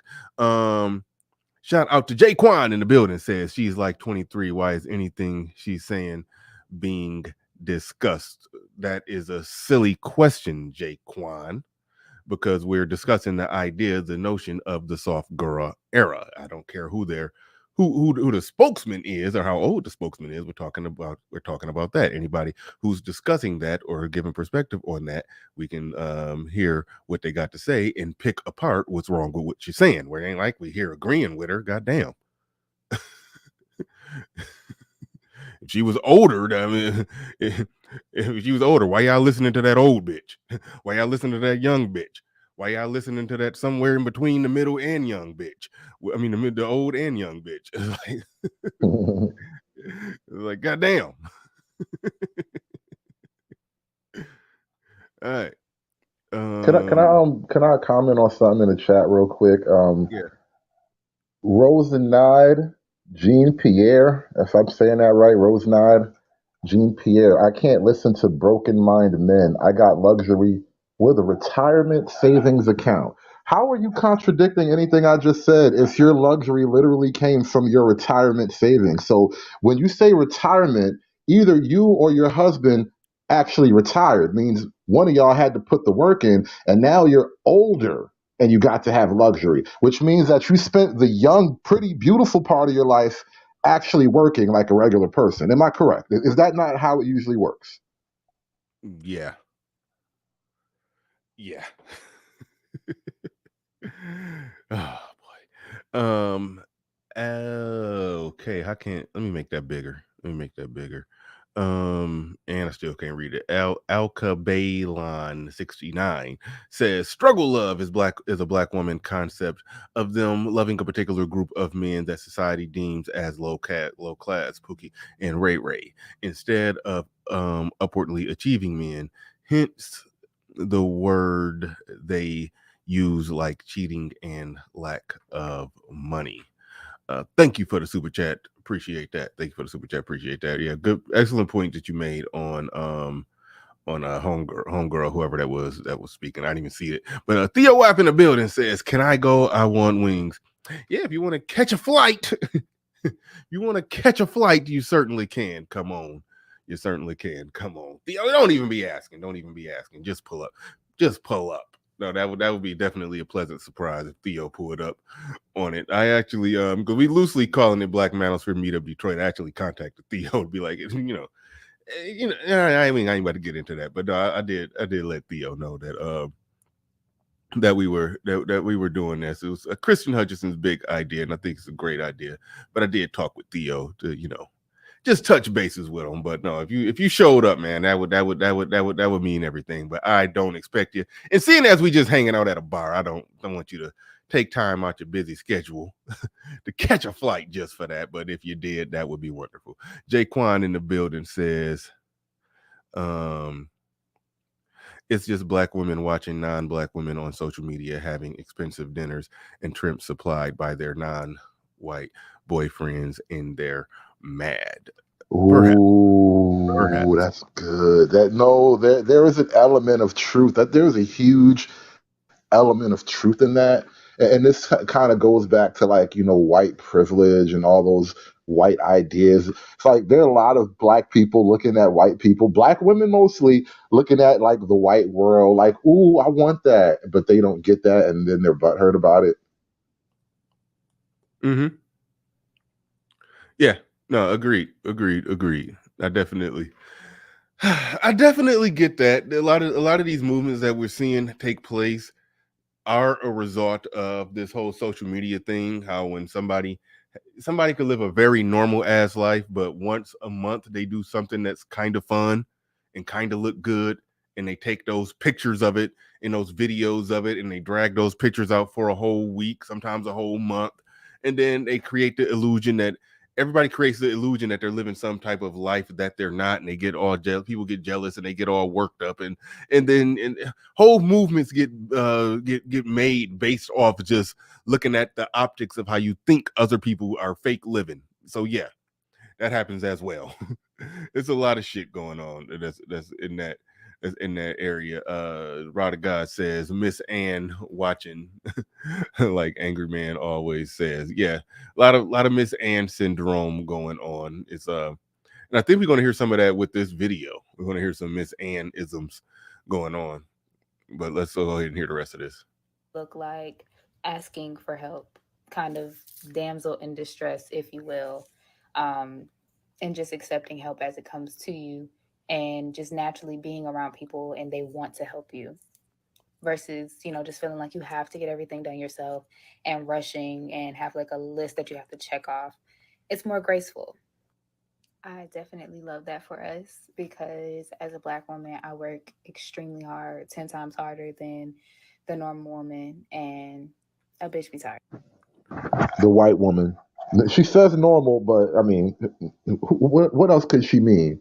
Because you're like, as a black woman, so you're kind of speaking from the position of black women broadly. So when you say as a black woman, you're taking on the moniker of everyone, right? And now Mhm. when you say versus a normal woman, so what's normal as opposed to a black woman? The white woman, bro. Mm-hmm. And so she thinks she works harder than the white woman. And now she feels like, well, maybe I'm doing this wrong. Maybe I need to play the game the way the white girl plays the game. Like maybe there's a little bit of that going on here. I'm just saying I see the game and I can tell I can smell the envy.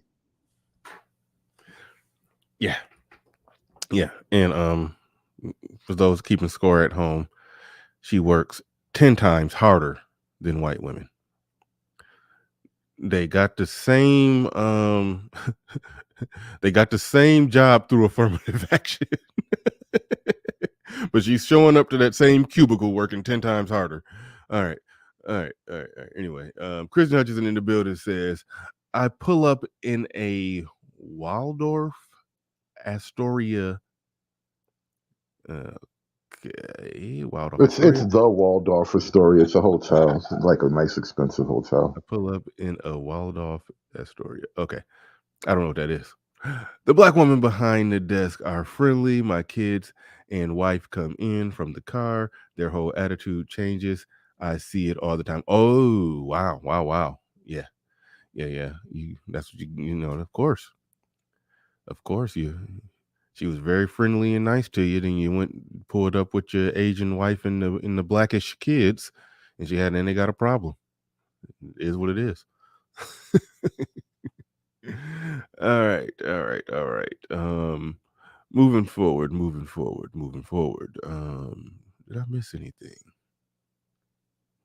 Did I miss anything? No, I think I got everything. But no, shout out to Kristen Hutchinson. Yeah, I don't know what that is. I didn't know that. I know that was a hotel. Thank you for those in the chat at Hood Conservative who actually knew that.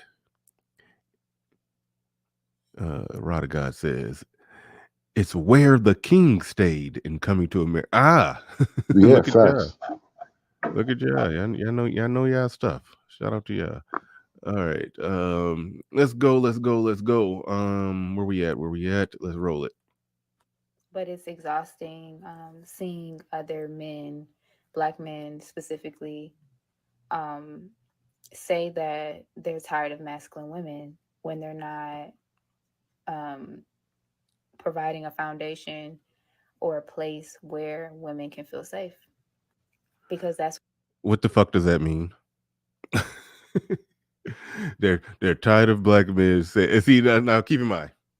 You've heard this language before. This is like shit that's said by the opposition to the manosphere. You've heard this before. Y'all don't provide the fundamental safe space for us to be black women. So, you need to go defend the white. You need to go conquer white supremacy.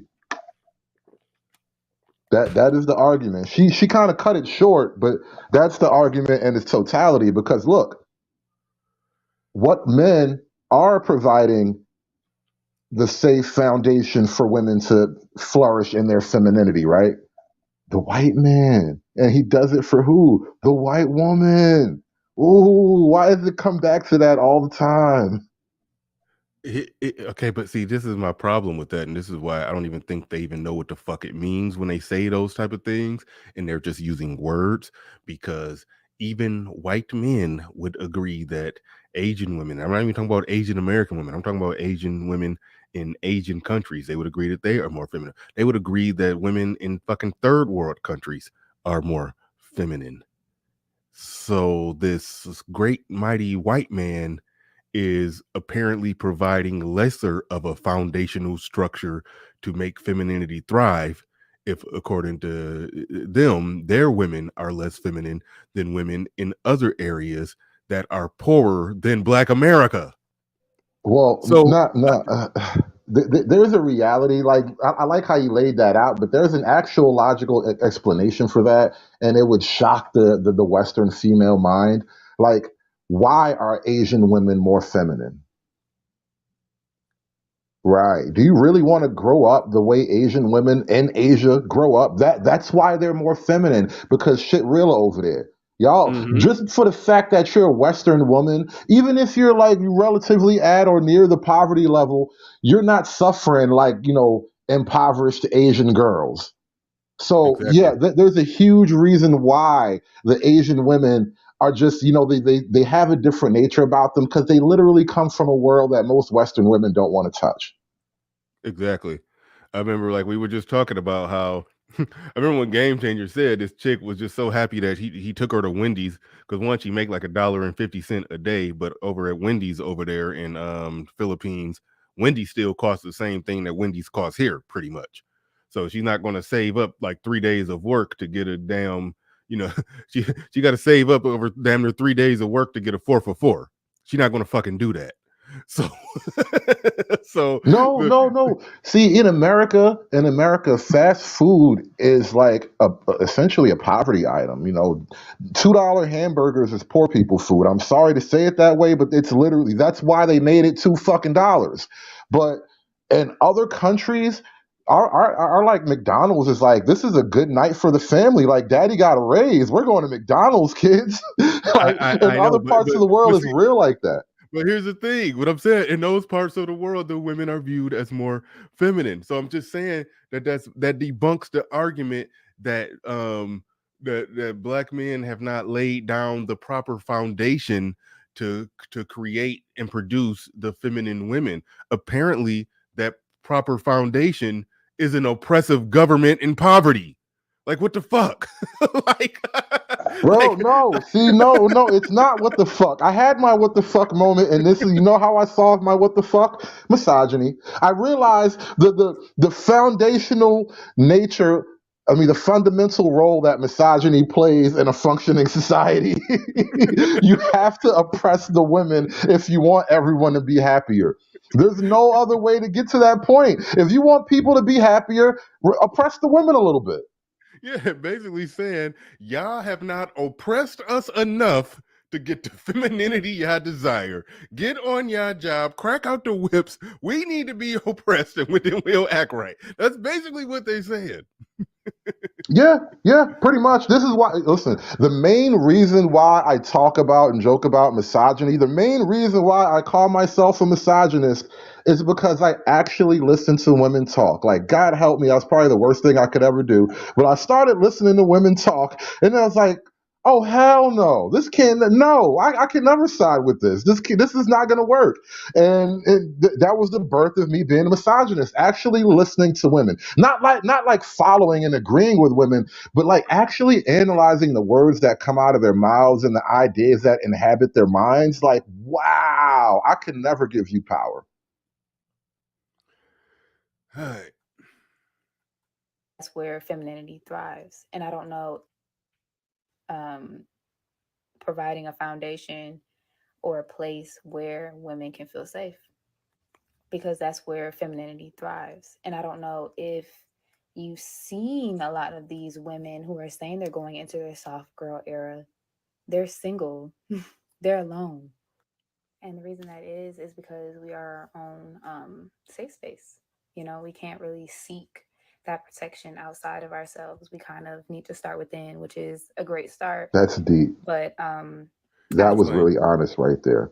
That whole thing about being alone and we are our own safe space. Did you see that clip I sent you? I sent you a link in the chain of emails we had this morning. There's a link I sent you. I wanted to add to the show because she kind of touched on something that I wanted to touch on too. And this is part of the reason why I said there's a lot of coping going on here because of that very idea. Women are kind of hitting a critical mass where lots of women can see the barrenness in other women's lives. And so when she's starting to say like, you get to a certain point and you're just alone and you only have women to rely on as a safe space, like that is a painful thing for a lot of women to realize. Yeah, but they talk about it from a perspective like that's what they have to rely on, and that's why I missed I missed what you caught from that, because I was stuck on the why are you talking about it from a perspective of that y'all have to only strictly rely on each other. Like those are also choices as well. Like those are also choices as well. And when you talk about these women going into their soft girl era, they're doing it because they're alone. It does reek of we don't want to be in, to go back to your definition of struggle, love, black people struggling to love each other. We don't want to be in certain type of relationships with men, or we can't be in them, we can't manage them, we can't sustain them, we're failing at this, so we're going to you know cling heavy to each other. And it's almost like I don't look at their situation as something that they've been broken down to. We're just broken down and hurt and we're lonely and we're just trying to figure a way out. And I look at it as them willfully not wanting something, or only wanting something, only wanting to be women in a situation, only wanting to be women in a situation with a man if it's 100% easy and everything that they absolutely want. you know you look at a relationship that works. You look at a relationship that works, it's not all easy. It is some sacrifice. It is some, especially if it's kids involved. It's I just look at I just look at them as, it's like they're being like whiny crybabies, and they talking about these in being in a place where femininity can thrive and all of this and all of that. So whenever they start talking about that, they're admitting that they're masculine. And if once you admit that you're masculine, then you're essentially acknowledging that you're part of the reason, if not the full blown reason, that situations with men have not worked out for you. And then once you admit that, then the whole, well, we're lonely and we only have each other. Well, okay, but the way that you conduct yourself is the reason that that's the case. So, but they try to frame it as if they're broken down with no other options. Well, if you're broken down with no other options, it's because it's what you are that's made it that way. And then so I guess that's where they get to the make believe. I think I can click my heels together 3 times and say there's no place like like soft luxury. And then now they just create a fantasy make believe. I think I can No, world. no, no, no. Go There's ahead. no place like my safe space. Because I'm looking at the chat and they going ham with the safe space stuff in the chat. Look, safe space starring Tiffany Haddish and Megan Good. Star Wars: The Safe Space Trilogy. Star Trek: Safe Space Nine. Lord of the Rings: Fellowship of the Safe Space. Like there is no place like a safe space, and that's what black women are kind of they're backing themselves into a corner where the only place left to go is into the arms of groups of women, and y'all gonna have to ride out on your safe space journey. Oh man, no one can hear you scream in the It's safe safe space. space. Oh It really man. is all about trying to find a safe space after the chaos they've kind of created in their own personal lives. Like, by and large, you have an opportunity to get to like wealth and luxury just for being born in this country, but most of us won't get there for largely personal choices we've made. And you know, I see a lot of coping going on right now. Mm-hmm. Christian Hutchinson in the building says white women and okay, white women and what is AW? American African women? No, Okay. Asian women. Asian women. Okay, got look, y'all can just type the shit out. Like, I mean, damn. Like, I mean, just type the shit out. Now, y'all know I get confused easy. Okay, white women and Asian women become teachers, nurses, etc. Make 50 to 80K. Realize marrying 60 to 150K will get a soft life. Black women think their jobs support whole families. LOL. Yeah, they do talk about that. They do talk about they talk about it like that, as if they have to bring some income to the table, that then they're taking care of a man who couldn't survive without them. The fact of the matter is the man was working and had an address and was paying bills at that address before you. All you're doing is helping and adding to it. But they look at that as him needing her to survive, and she's taking care of him, and now she can't respect him. Yeah, like that is a thing. Freeman Journal in the building says women respond to rewards and consequences. They'll never logic their way into being feminine. The idea of making women take accountability is futile. Thank you for the super chat. Do appreciate that. J Speed in the building says stupid comp Bugatti versus Cadillac experience count. I have no idea what OG is talking about, but thank you I for the think super he's chat. saying comparison when he says comp, but I mean, if you're Why gonna not? go, Y'all just type the word out, man. Come on, just type it all the nah, way because out. there are character limits, so it's hard to express the full thought sometimes. But yeah, Okay, he could have fair typed enough. that Fair out. enough. Fair enough. But no, the thing is, like, if you're gonna go from a Bugatti versus a Cadillac, like even the highest end Cadillac, bro, Bugattis are like what $1 million cars. So you're still kind of putting black women way at the bottom of your own comparison there. Unless you're gonna call a black woman a Bugatti, like really, really, OG, is that what you're doing? All right, my bad. I'm going off on y'all for abbreviating stuff. It's character limits. My bad. My bad. My bad. All right. All right. Here we go. Here we go. Here we go. I saw a few people stating that it's just rebranded femininity, and you know they're just kind of flipping it and saying like, "Oh, that's all we wanted. We just wanted women to be soft." But in reality, that's not what y'all want. You guys really want women who are easily manipulated. And I'm speaking from experience on this one. I have been my softest self with men, and they still took advantage of that. So at the end of the day, it just really depends on discernment and the people that you meet. It's all one base. Like you can't just generalize it and state that, oh, Wanting women that's easily manipulated. You don't have to manipulate a woman who's giving you what you want. So, go Well, ahead. it's not that she is. There's nothing wrong because she said men want women that are easily manipulated. And yes, I want a woman who does what I tell her and believes in me. So if I tell you I'm doing something, I want you to believe that that's what I'm saying. Like believe me, take my word for it. No, so by that, yeah, I'll stand on that, right? But the problem is, and I think we kind of keep stumbling into this idea that women aren't oppressed enough. If women were oppressed just a little bit more, everybody would be happy, right? Nobody is picking these men for you. If you had someone like your father or even like your mother or your uncles or whatever, older relatives that actually understand life better, if you had them pick a man for you, you would be less likely to encounter the issues that you're talking about. Yeah. But you're not oppressed enough, so you'll never really know the true benefits of femininity. See, ladies, get oppressed. I'm trying to tell y'all, this is what works. Go get yourself oppressed. Just try it a little bit. Let the man in your life oppress you just a little bit. TS Combo says the soft girl movement is a way for them to become feminine on their terms. I like how you put that, because I always say on their terms. I remember SKC said something like, yeah, talking about these women, and they clearly are making it clear that they don't want this, they don't want that, they don't want relationships, love, family, blah blah blah. I kind of disagree. They do want it, they just want it on their terms. You know, they want it on their terms and how they want it, and even if that means later in life overweight with a couple kids by a couple men, they want it on their terms. Which in my eyes they don't. That still means they don't want it, but they do want it just on their terms. So that's true. That's very true.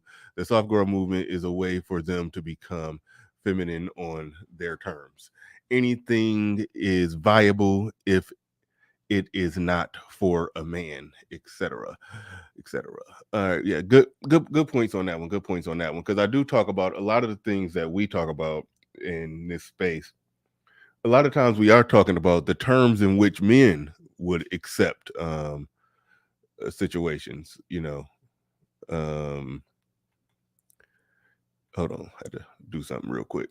We talk about this kind of more so from the perspective of how men, the situations and the terms and conditions that men would accept, what we view as a viable situation, what we view more or less as a viable relationship, or just so a viable interaction or engagement between men and women. That's a lot of times that we're talking about. I didn't reference Kevin Samuels multiple times on this show, so I guess I'll do it again. He was in many ways laying out before the world is the the man's perspective. I don't even use the term. Never mind. I'm not even gonna use that term. But he was laying things out, the more or less the terms and conditions that men would accept.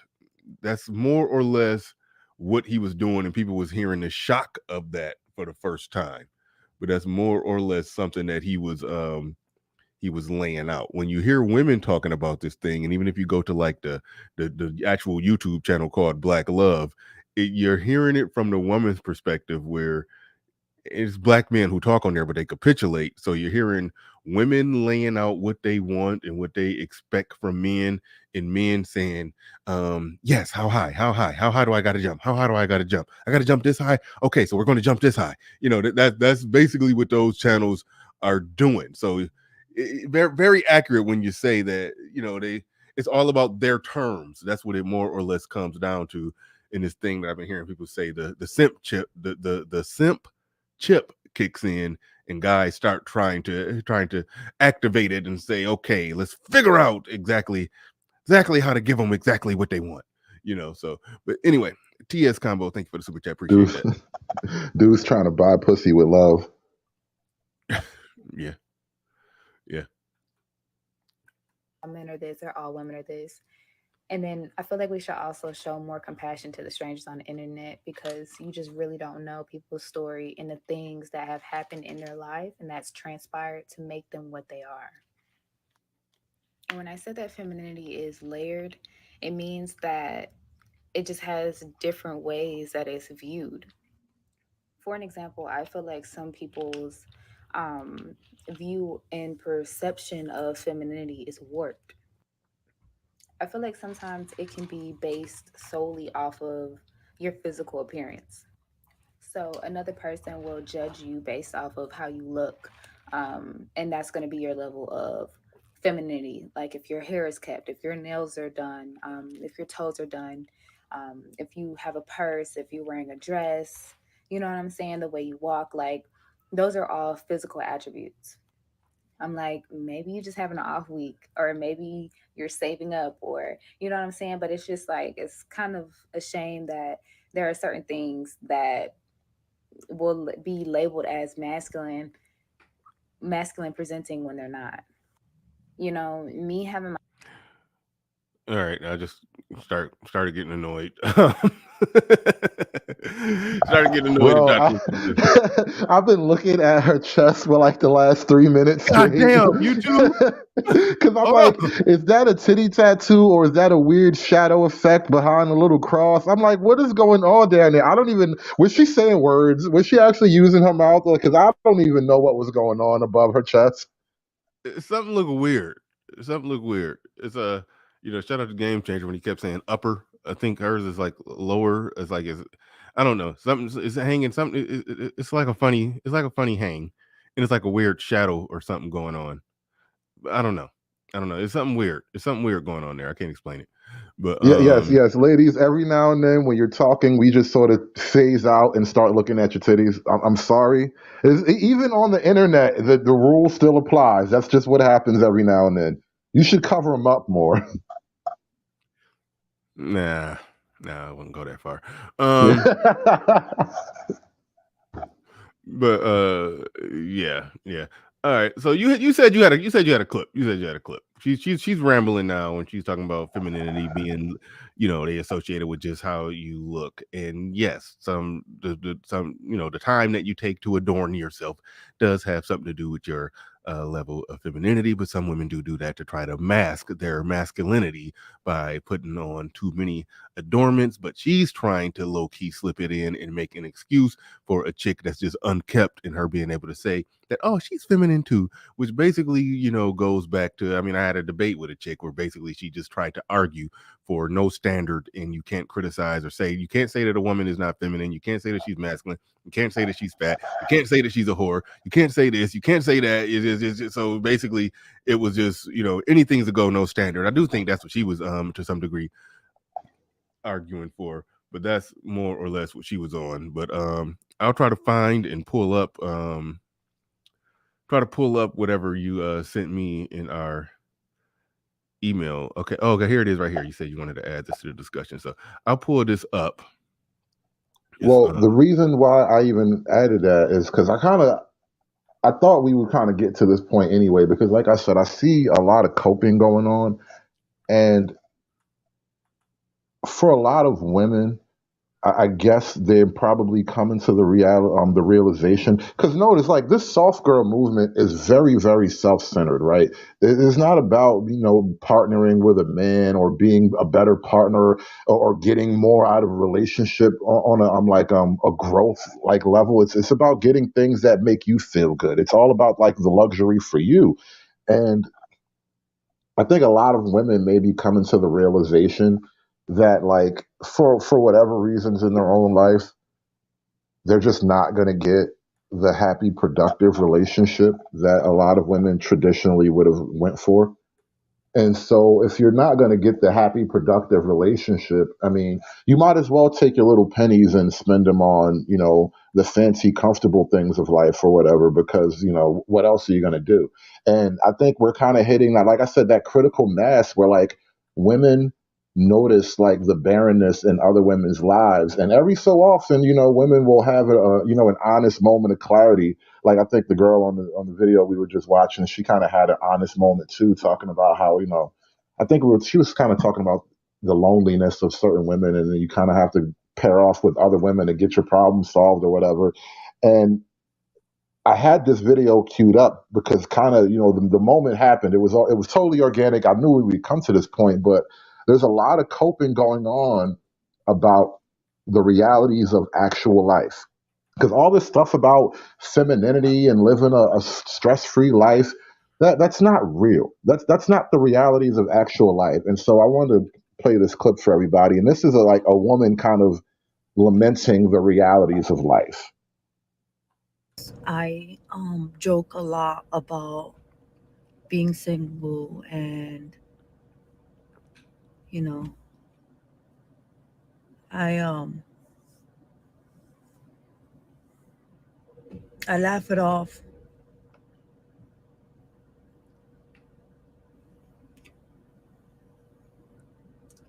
But I'm 46 years old. Hey man, are we about to see a woman cry? Because I don't want to have to pretend like I care. Like, no, she's gonna stop the camera before she cries, but she's gonna gonna use real words. Okay, all right, yeah, I don't have to fake like I care, but all right, I'm just I'm joking, but all right, let's go. And while I'm getting ready for surgery and everything, it dawned on me. Hold on. I'm sorry. It dawned on me. Hey, shout out to her for not trying for editing out the crying, because they love to keep the crying to drum up more, views and comments and this or that. But for her to edit out the crying, I look at that as her, caring more about whatever point that she's trying to make, even if it's a bad point. She cares more about the point that she's trying to make instead of just, being seen in emotional distress, being seen emotionally distressed on the internet. So I give her props for that. That I'm 46 years old and I don't have a husband to take care of me. I don't have a husband to help me get ready.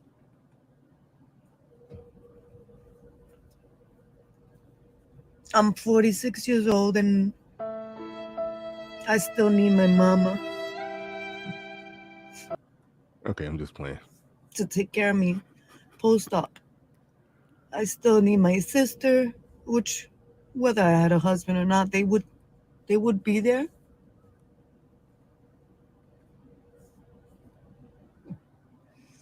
The sister circle. All the It women got to sucks. save each other.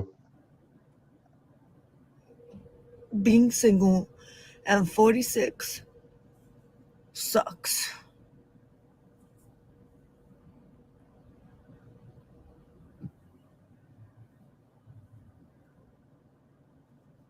That's it. It just sucks. I And just I'm like that fucking faraway tired. look she's got. What you say? And I make jokes about I just love that the faraway look in her fucking eye. She's just staring off into the future. It's like looking down the long, empty hallway. This isn't funny. Nothing's funny about this. But all right, let's play ball. It's 17 more seconds. buffoons that I have been encountering in dating. But in reality, this is my reality. This is my Yo, reality. crank up that violin.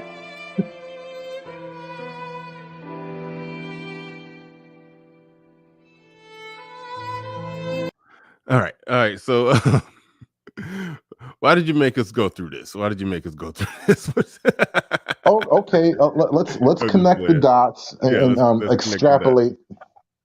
So this is, a snapshot of a modern single woman, middle aged or whatever, and Black women being the most single modern women at any age. This has to be happening quite often to Black women. This little quiet moment, this staring off into the long dark hallway of your future. This has to happen. So listen, ladies, buy all the shoes you want. Drink all the champagne, have all the luxury you want. Fill that long, dark, empty hallway with all the luxury items you could possibly afford. Hell, go into debt with luxury items. You might as well barter away your future finances and buy all the luxury items so you can fill that long, dark, empty hallway.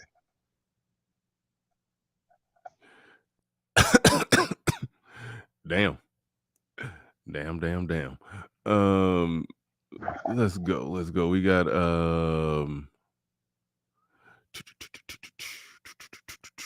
damn, he just dropped down. The Hawk TV says she's sharing soft life options while wearing the cross. Don't those things contradict each other? Good point on that one. Yeah, I don't know for sure. I don't claim to be a biblical expert, but yeah, soft life opinions while wearing the cross. Yeah, those things do probably contradict each other. JC the Conqueror in the building says this is hella funny. Thank you for the super chat. Do appreciate that. We also got Spoon Zaza in the building. Says you got this, queen. Oh man, cut it out. Jackie said, do her like you did. It's better when they're live. Oh man, that's too funny. But no, in all seriousness though, I mean,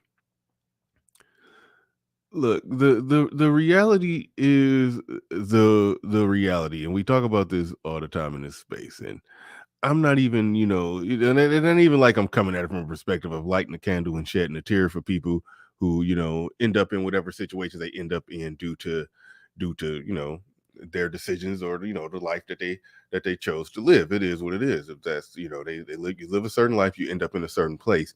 The fact of the matter is that with men and women growing further, seemingly further apart, largely in part built on the fact that men and women technically, if you're not looking at it from a delayed gratification and you lack foresight and you're just looking at right now, we technically don't need each other. If you're only talking about the immediate future, men and women don't need each other.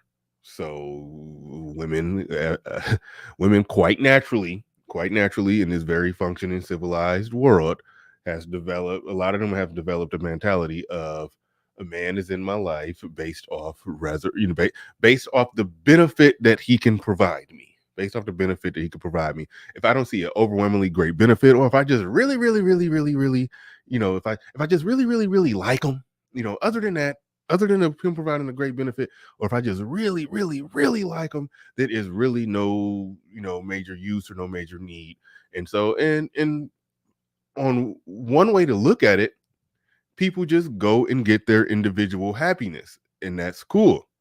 That's fine. But we're human beings. We're biological organisms. We get old. So what happens when you get old? I think most men are okay with that. A 46-year-old man who's just like, hey, I'm old and I'm still single, I'm good with it. I do think women, at 46 going into 50, being old and being single, they're going to look at it. I mean, we're not they're going to, they look at it and they view it different. But these are the results.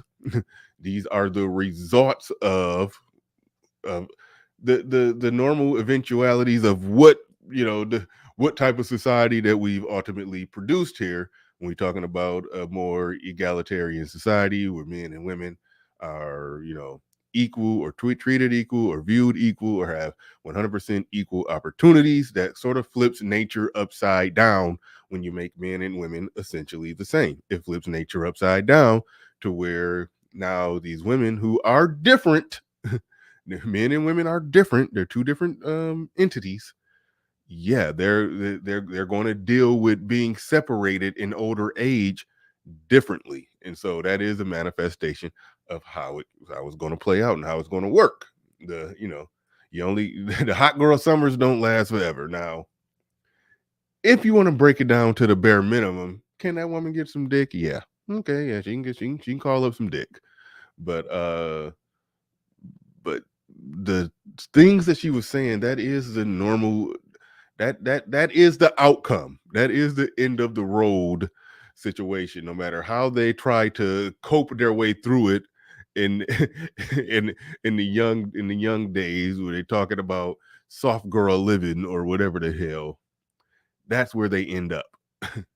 That's where the fuck they end up. And that just is what it is. Like I said, a lot of coping going on. One big giant cope about, the future. So buy all the luxury items you can afford.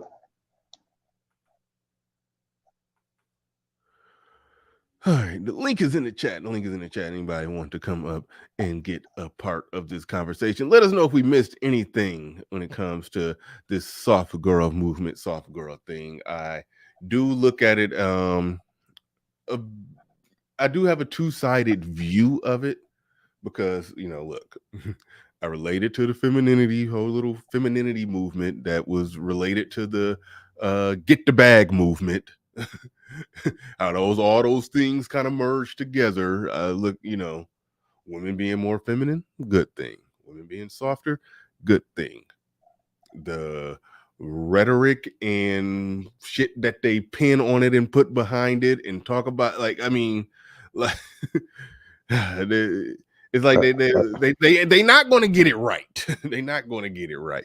But we got Let me throw this back at you real quick though, okay, go because ahead. I think there's a danger ahead as you go down that direction, and that's why I'm not saying I dislike it, like I just don't care because I don't think it means anything for me personally, right? I understand.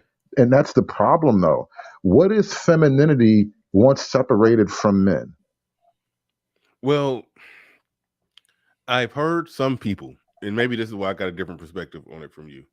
I've heard some people, some channels, some content creators, and keep in mind, these are the ones that I've heard some of them where they're talking about femininity and they're talking about it from the perspective to where it would not just strictly, how does it benefit hood conservative, but no, how does it get how do you use the femininity to produce and yield the overall best result for the bigger picture?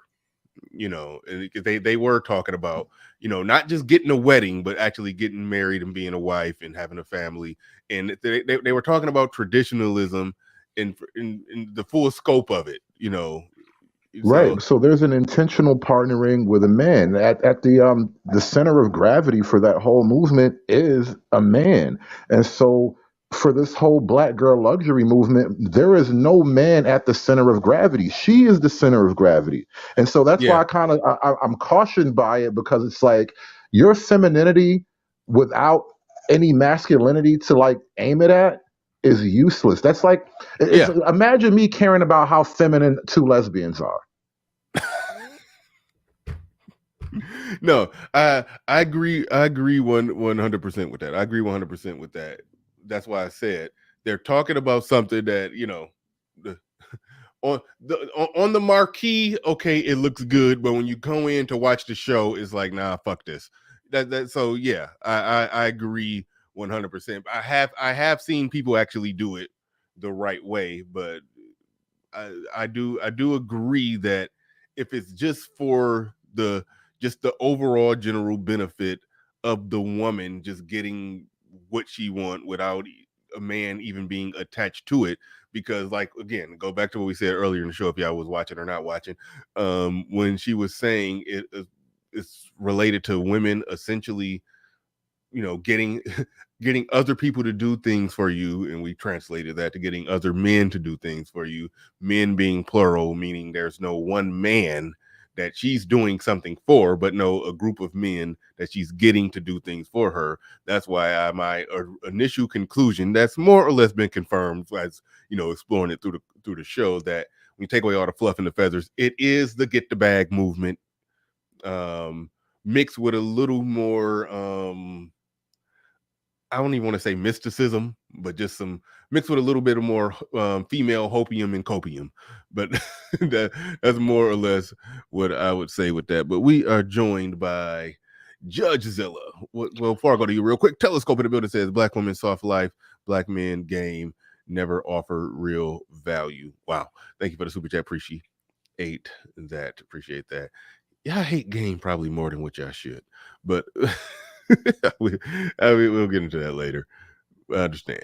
It says level up 2.0. Yeah. Or as Game Changer says, level 2 black female fuckery. But all right, Judge Zilla in the building. Go ahead. You got the floor. You got the mic. Bernard, I appreciate your platform, and you know that I have never tried to steer the course of your topic or subject matter. I participated a bit. You allowed me the platform to share a significant moment in my life, and I appreciate that. But now you're going a little bit too far. Explain. You're fucking with my retirement program.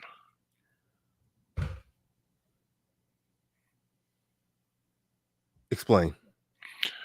By shedding light on this, I am heavily vested in box wine, mood stabilizers, golden girls real estate, and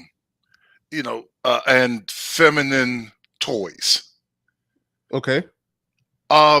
with the trajectory that women place themselves in currently, I am slated to more than sextuple my money. Mm-hmm. And when you do shows like this that highlight this thing with your co-conspirator here, Mr. Hoodservative, you are hitting my future pockets. Okay? My future pockets, and those that have the foresight to appropriately place their money in things which will accrue a cornucopia of monetary bounty. Okay? You are messing with those of us that are like that, who look into the future and say, I see where this is going. How may I capitalize off of this without appearing too predatory? I don't directly put myself in the path of these women, but I will allow them to facilitate. Look, I didn't put the noose around her neck. I did not place her upon the horse. I did not put the carrot in front of the horse so that every so often when it feels hungry, it just keeps taking a step. She did all that herself. Just because I happen to observe these things and I can see how many steps the horse will take before I'm able to check her pockets. When you do shows like this, you shed light on this. And you diminish the exponential increases in funds that I have currently placed within it. I can just see my bunk bed stock not growing at the rate that it should be growing. Okay? I don't think I'm stopping anything here. I don't think you don't understand how heavily invested in cold cream I am right now. Yeah, but Judge, nothing can stop the market. Like this is coming. Like there is nothing we can say on a YouTube platform that is going to turn back the tide. Like nobody on YouTube is Moses parting the Red Sea, bro. I didn't say that you were going to stop it. You're just not going to let it grow and happen as fast as I need it to happen. Mm-hmm. That exponential, you are flattening that exponential curve to where it's a linear curve. I can't deal with no linear curve. I can't wait for that to go 1/2 B times H. Okay? I can't deal with that. I need the exponential increase. Let them do what they do and let us cheer them on. Let us cheer them on. Thomas Jefferson said, and women, you need to take this to heart. Those who would sacrifice freedom for security deserve neither.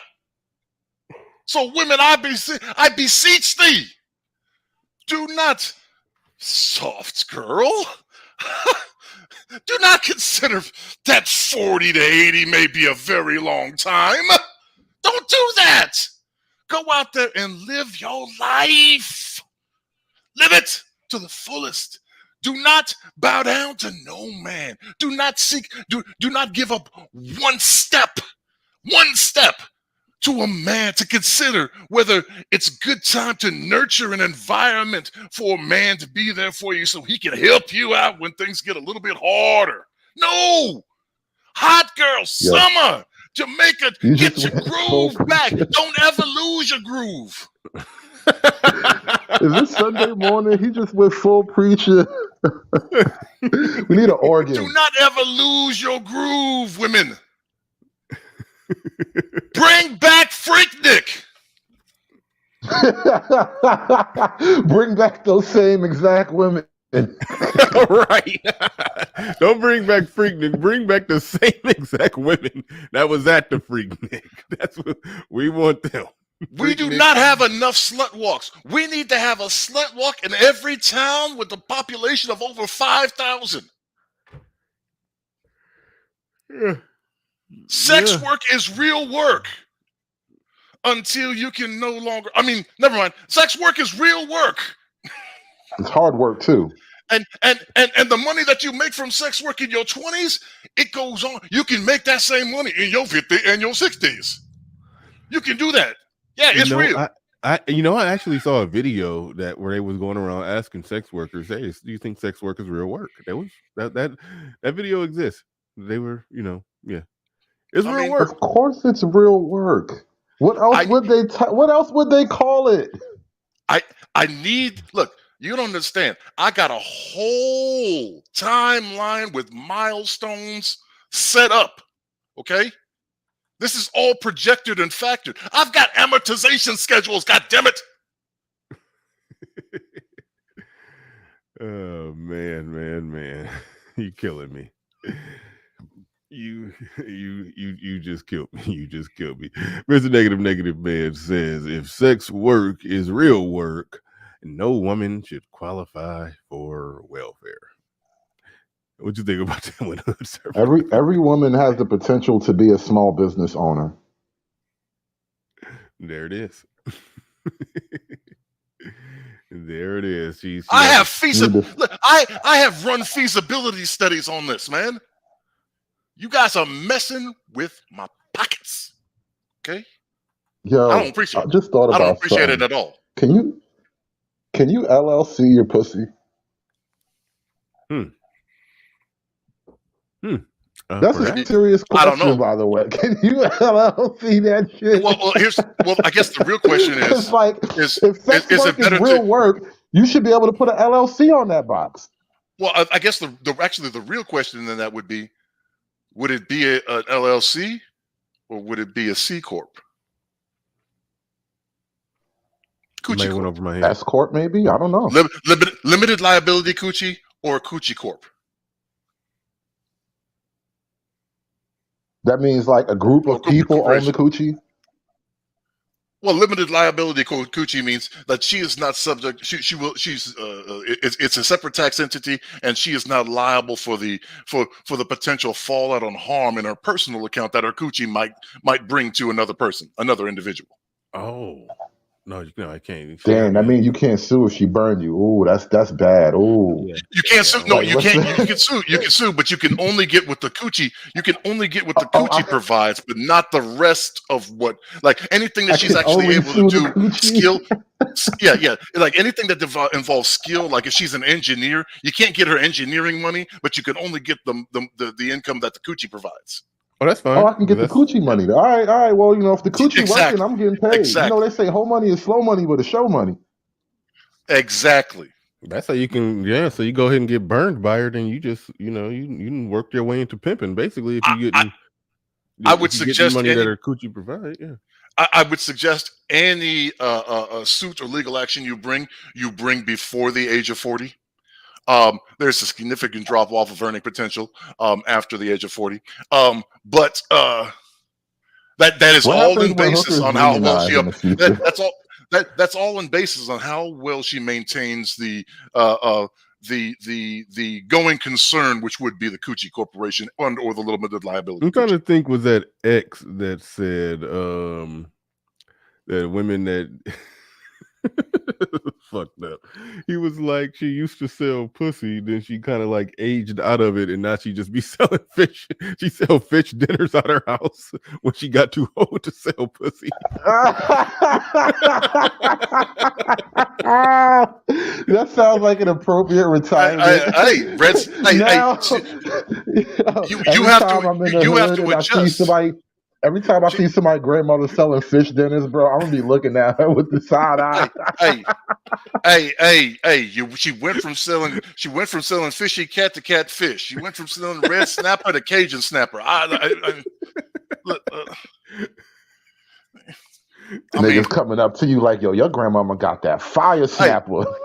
Fuzzy clam. She went from selling the fuzzy clam to steamed clams. You gotta change with the times when you can. Here's another question though. If sex work is real work, how long until there's a prostitutes union? Matter of fact, is there a prostitutes union right now? I bet if I looked it up, I could find one. They've tried several. They've been pushing that for several years in Nevada. Because like you know, what was that one famous place, the Bunny Ranch? Because I remember they had like Well, TV shows and stuff about that place. Like, what happens when they unionize and they, you know, they should all, matter of fact, they should all go independent and just LLC the pussy, like I said from the beginning. Let's well, just go whole horse with this like sex work is real work thing and turn it all into a small business, like cottage industry. well, in Nevada, prostitution is legal in the setting of a brothel, but it's only in the counties that have less than a certain population. Right? You have so there's like, I think it's like 13 counties in which it's legal inside of a brothel environment. So in Nevada, they've actually been probably working on that for probably about 10 years or more. It's not making much progress, but you know, hey. But it is making progress. It is getting more and more and more. You know, that reach. I'm gonna say inside of 20 years, it'll probably be that way. You say inside of 20 you're gonna years, have to pay taxes on this coochie. Oh no! If sex work is real work, they're gonna make you pay taxes for the coochie. Well, but then Summer's Eve is a tax deductible write-off, and you know. Well, she got to save her receipts and all. You know, the Brazilians become tax deductible write-offs, and you know. Oh man. All right. Well, let me ask you this though: Are black men supposed to play any role at all in the black women's luxury movement? I don't know how they establish a black woman's luxury movement without black men playing a role in it. I don't know how. I don't know how the two could be possible, because you know it's not really it's not an official female luxury movement unless they're literally having a discussion about how to get to the money. And you know, if they're having a serious discussion about how to earn more money, you know, put it like this: April Mason, and she kind of got tore apart for this when she pulled up on the lead attorney's show, and she started explaining exactly what she do, and she basically, you know, revealed that she was like basically teaching some little manlet school where she was just teaching women how to be strong, independent, and get their career and get their money up and do this and do that and blah blah blah and everything. Now, you know, that's cool if that's what they want to do, but whatever, you know. But the fact of the matter is, that was a situation where she was talking about them. You know, she was selling it on the outside of some femininity thing that she was selling. But when it got on the inside, she was just basically teaching them how to get their own money or whatever. And that was cool. Now, I mean, it was some bullshit behind it. I'm not going to get into the bullshit. I did a stream reacted to it. But she was just teaching them how to get their own money. So, but hold on, like, what I'm trying to say is, if they're with this whole soft girl, black girl luxury shit, whatever the fuck they calling it, if they're not doing that, then you have to assume that, yeah, that ultimately what they're doing is that they're basically talking. That's why I called it just get the bag movement 2.0. But isn't the luxury, the black girl luxury movement a mirage? Right? If not a mirage, it's at least a ticking time bomb, right? Explain. Well, yeah, that's what I think. Those who would qualify to live the life of the black girl luxury, we're going to say that they place themselves in a certain level, and I would say that involves college, right? Would we agree? Not necessarily. Are we talking about probably? Are we talking about them establishing their own luxury by themselves, or right from right? Yeah.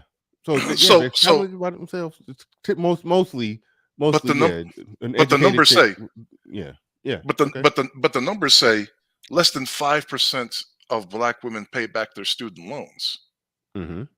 And of those student loans that are paid back, less than 1.5% of them are not being paid back, facilitated by a significant other.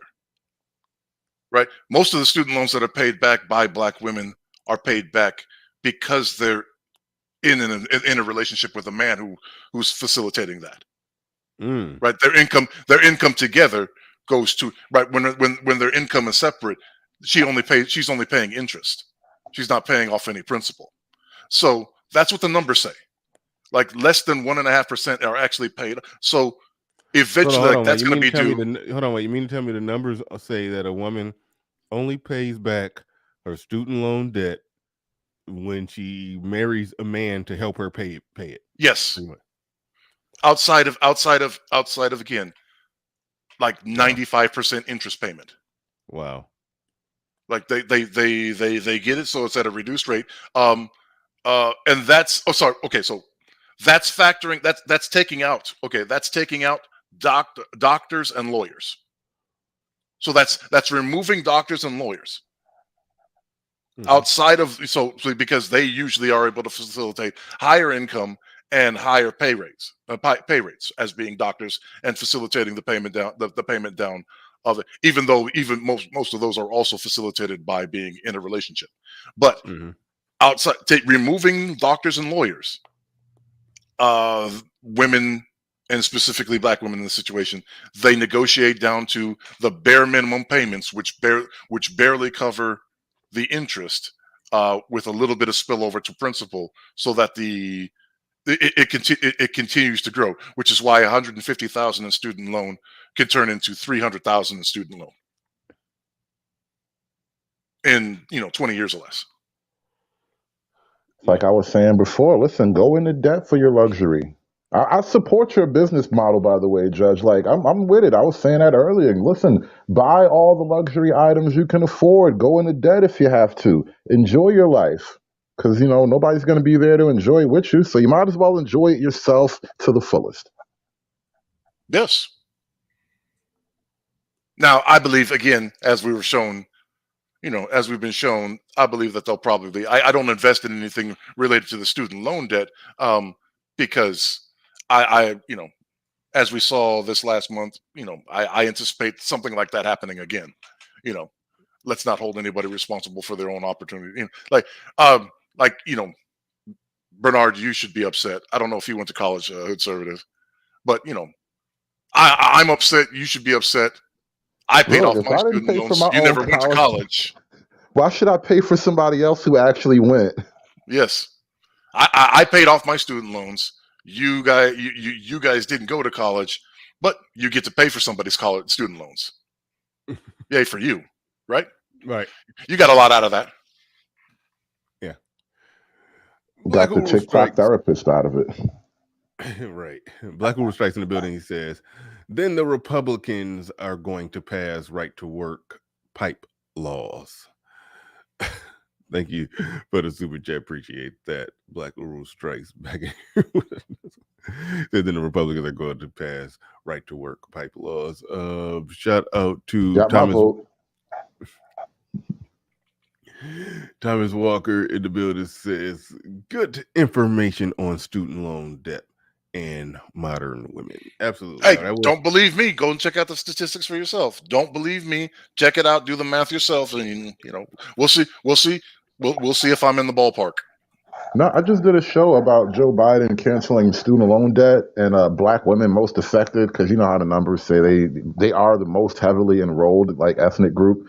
So if you kind of extrapolate, there's a giant snowball coming downhill right now. You said it's a giant snowball coming downhill because they're most effective. What do you mean by a giant snowball? What's the snowball? They're just the student loan debt thing. All right, so a lot of the black women who they say they're the most enrolled, they don't necessarily pay back the debt. They stay in perpetual deferment, or they do it. They place this application in that puts them on income based repayment plan, which can be as little as $5 or $10. Right. So what that means in the long run is as you're going further in debt to keep up with this luxury lifestyle, that big debt of your student loan debt is kind of slowly accruing. And that's just one thing. We're talking about student loans specifically, but in that one context, there's when Judge called it a mirage, there's obviously a lot of smoke and mirrors going on with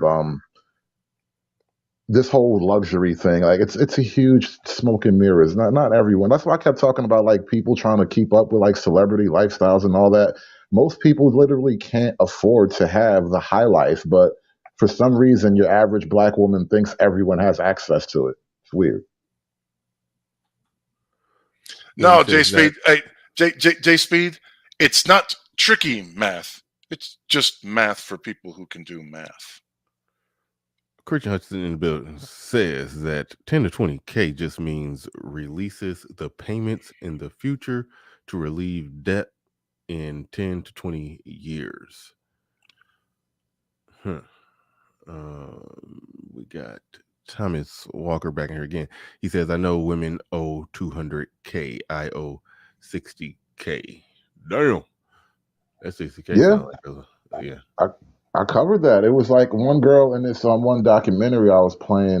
She was like, for some reason, they're all teachers too, by the way, but she was like a school principal and had like $240,000 in student loans, and I'm like, how much education does it require to become a school principal? Like, you got 240, that's $250,000 in loans, and all you do is watch kids. You watch people who watch kids.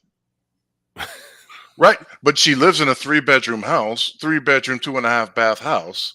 She also drives a low-level luxury vehicle, right? Inside of 5 years of her, of the current year, right?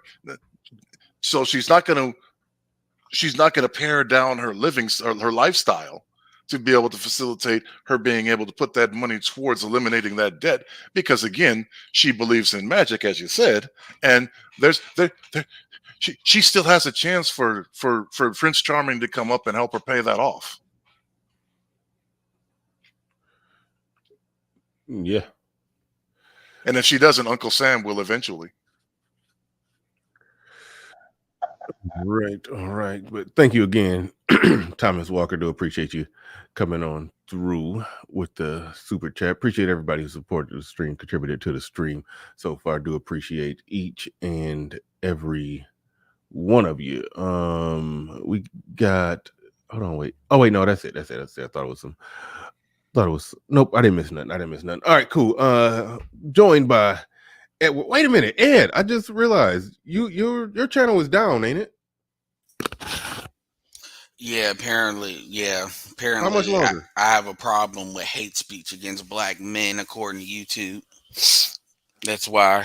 But wow, how much longer are you down? Like 4 more days. Oh, okay. Yeah, I missed that. Shoot, I should have set up. See if you wanted to do a one-on-one. If it was something you wanted to cook on, you could have.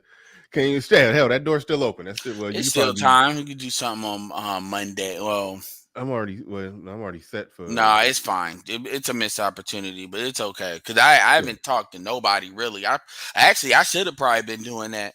I do have a new channel though, like a backup channel.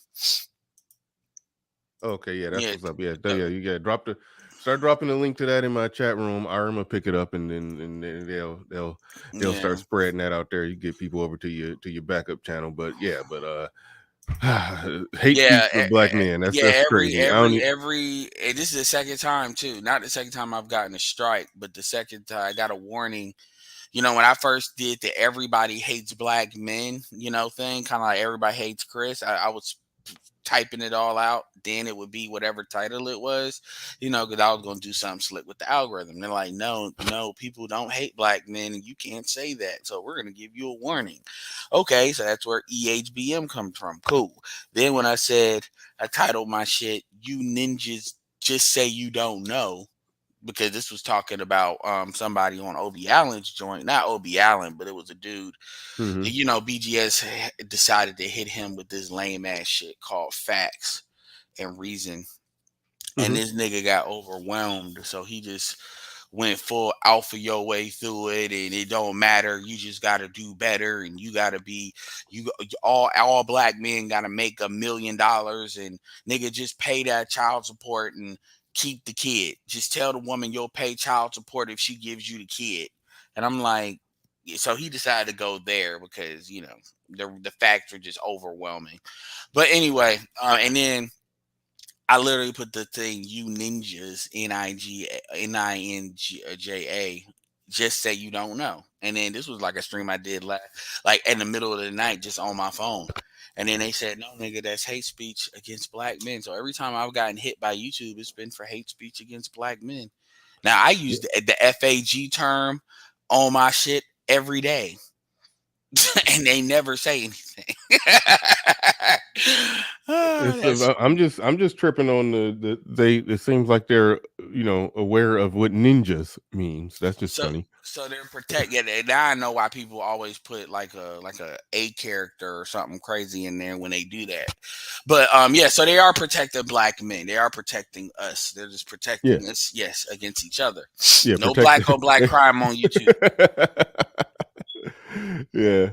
We got protecting us against each other. Yeah. Yeah, that's the funny thing. That's safe space. Yeah, but that's the funny thing with me. That's what it is. All the shit I say, and that's what they get me for. But anyway, it's all good. It's just one strike, and I'll be back. I needed to kind of the break, reclaim my. But anyway, it's not about me. It's about this bullshit. I'm glad you did this this stream, yo. This black women I call it attention deprivation syndrome. This is mental illness. This is all this is. This is pretty much a fuck reality. Shit ain't real. I refuse to accept this is what it is.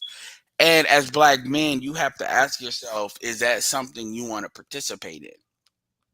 Now, obviously, if you remember what I've always said, only 20% of black women operate within anything called common sense. And we're not even getting into looks at that point. That everybody tells me that number is too high. It is. I'm just trying to be nice because niggas are just, niggas can't even accept that number. But with this my thing is this. Okay, you say soft girl. I haven't listened to nothing before this. So, but I did hear what y'all said about the luxury movement. So understand that from what I'm understanding, what little pieces that I've heard, soft girl era does not mean they're going to be feminine for yo black ass. That's not what that means. That was Hood Servitor's main conclusion too. That it's okay. So we're on the same page. Yeah. So any black dude, and this is why this is important, because and maybe I'm reaching because I don't know, because Obi Allen did a stream about this, and I didn't look at most of the stream. And I'm like, what I would like to ask him, and I maybe put this in the comment section, is do you think that this is black women like waving the white flag saying, okay, we're ready to talk?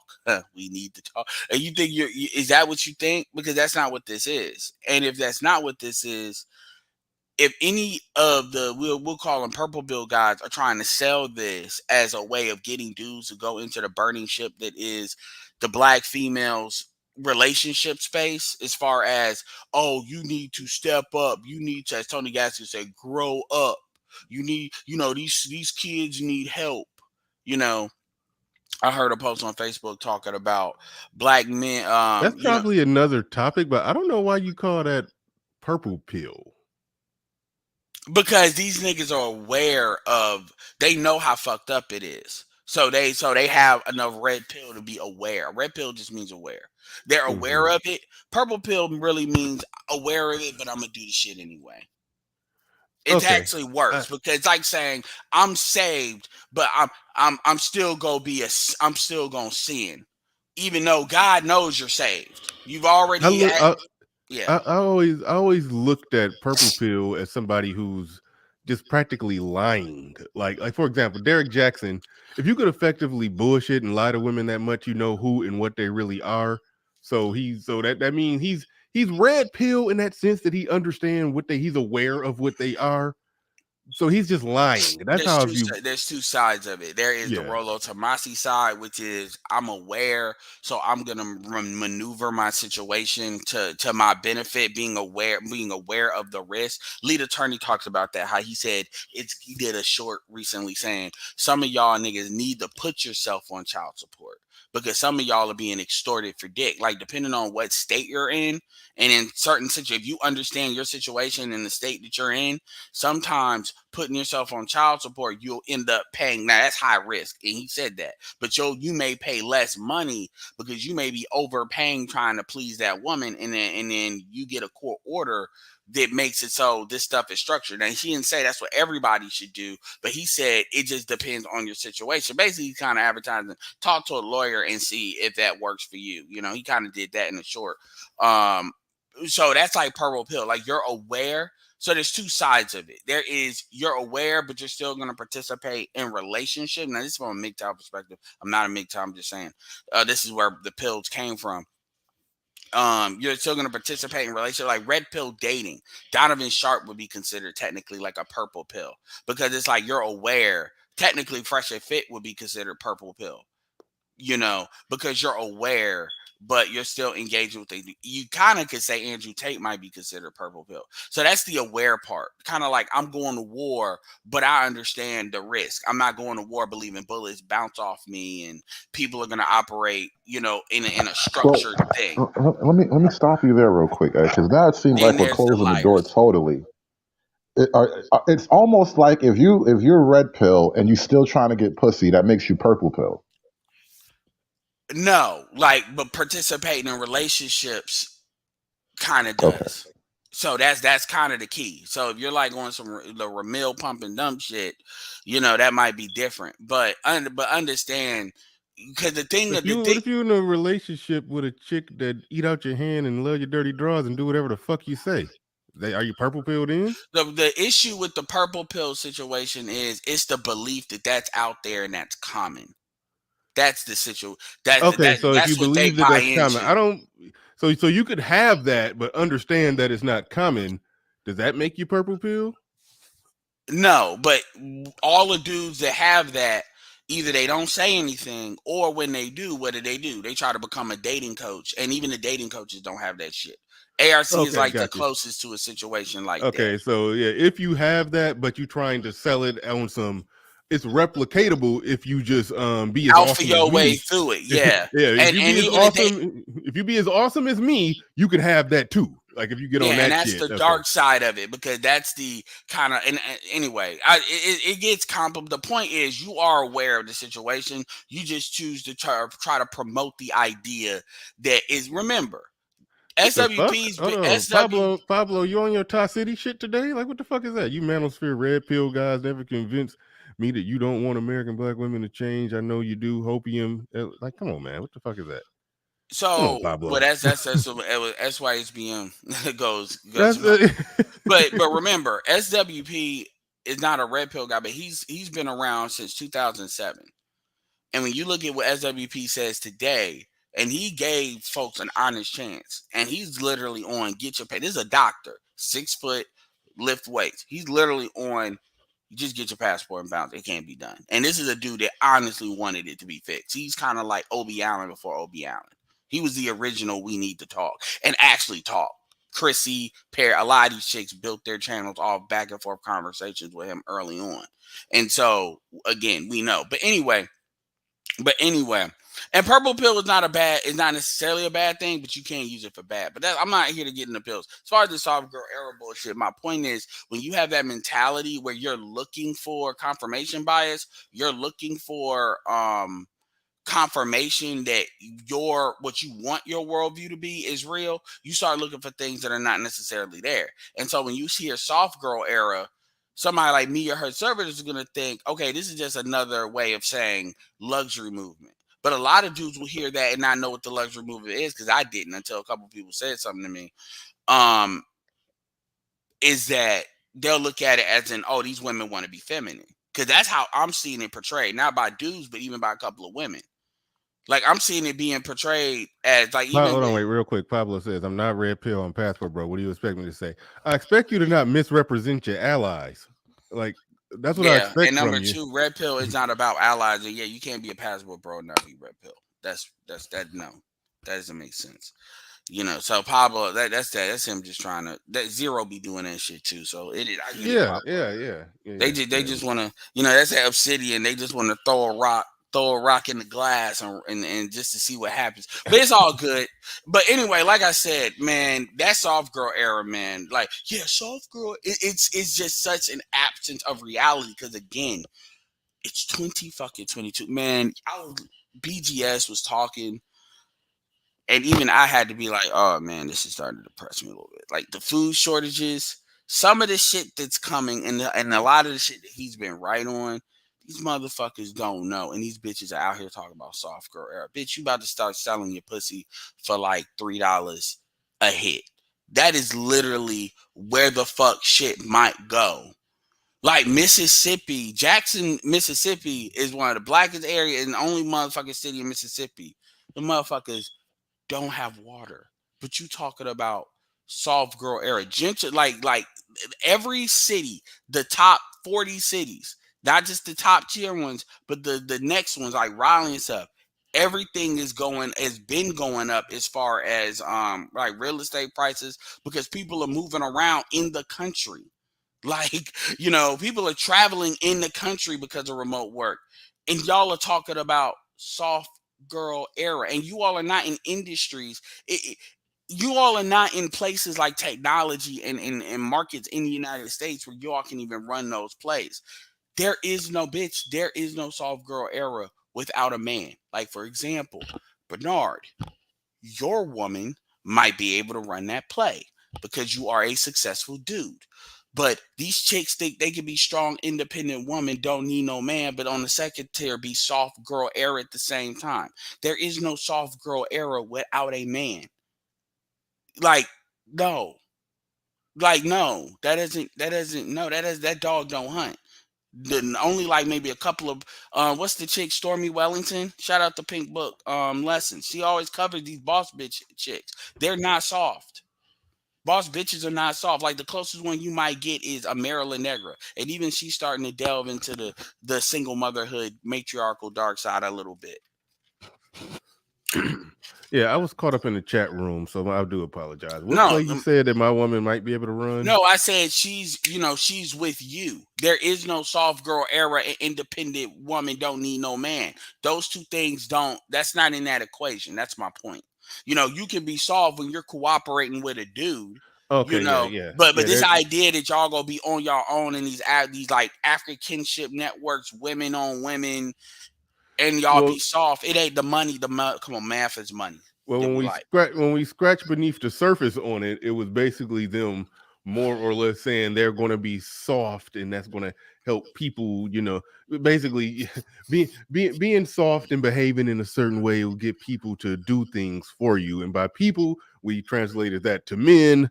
So basically, they're talking about a plurality of men doing things for them. Nobody gives a fuck about black women except for black men.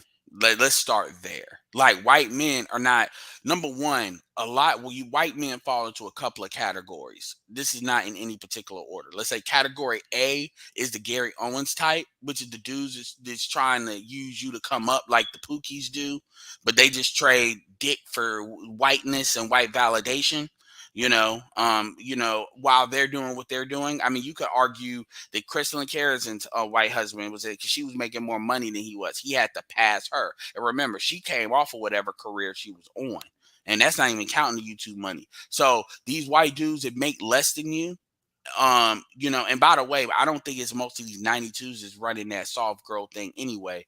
It's you that sound like some city girl 2.0 bullshit, but sophisticated city girlism. So those are the white dudes. The other white dude, what's the dude like K. Nicole? They're not gonna spend money on you because they know they don't have to.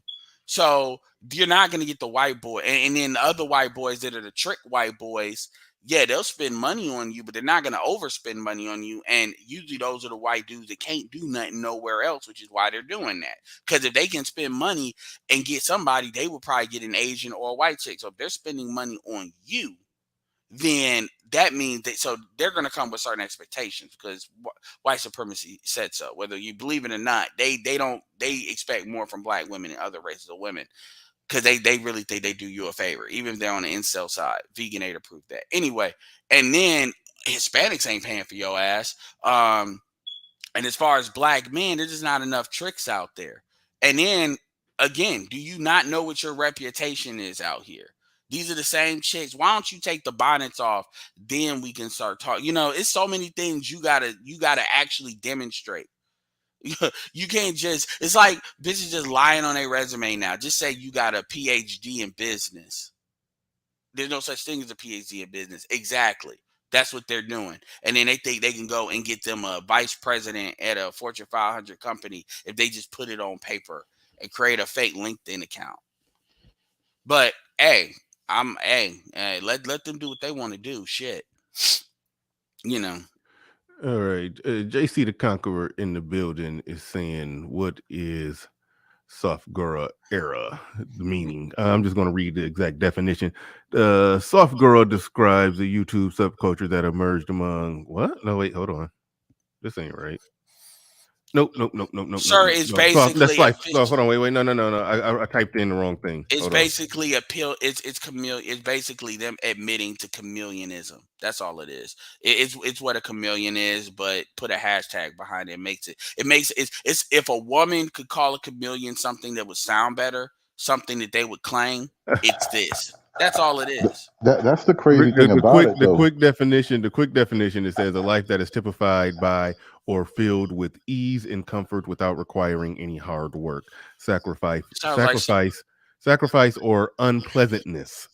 That's what that sounds like some shit that Six the Goddess would promote. But the problem is, Six would tell y'all motherfuckers, y'all actually got to be attractive to run that play, and that's why y'all don't. That's what keeps her from blowing up. She don't cater to the ugly motherfuckers, ugly females. Okay, all right, here we go. Shit, who did I had some. There we go. Had to find my shit. All right. I got a question for y'all. Hold on, wait, real quick.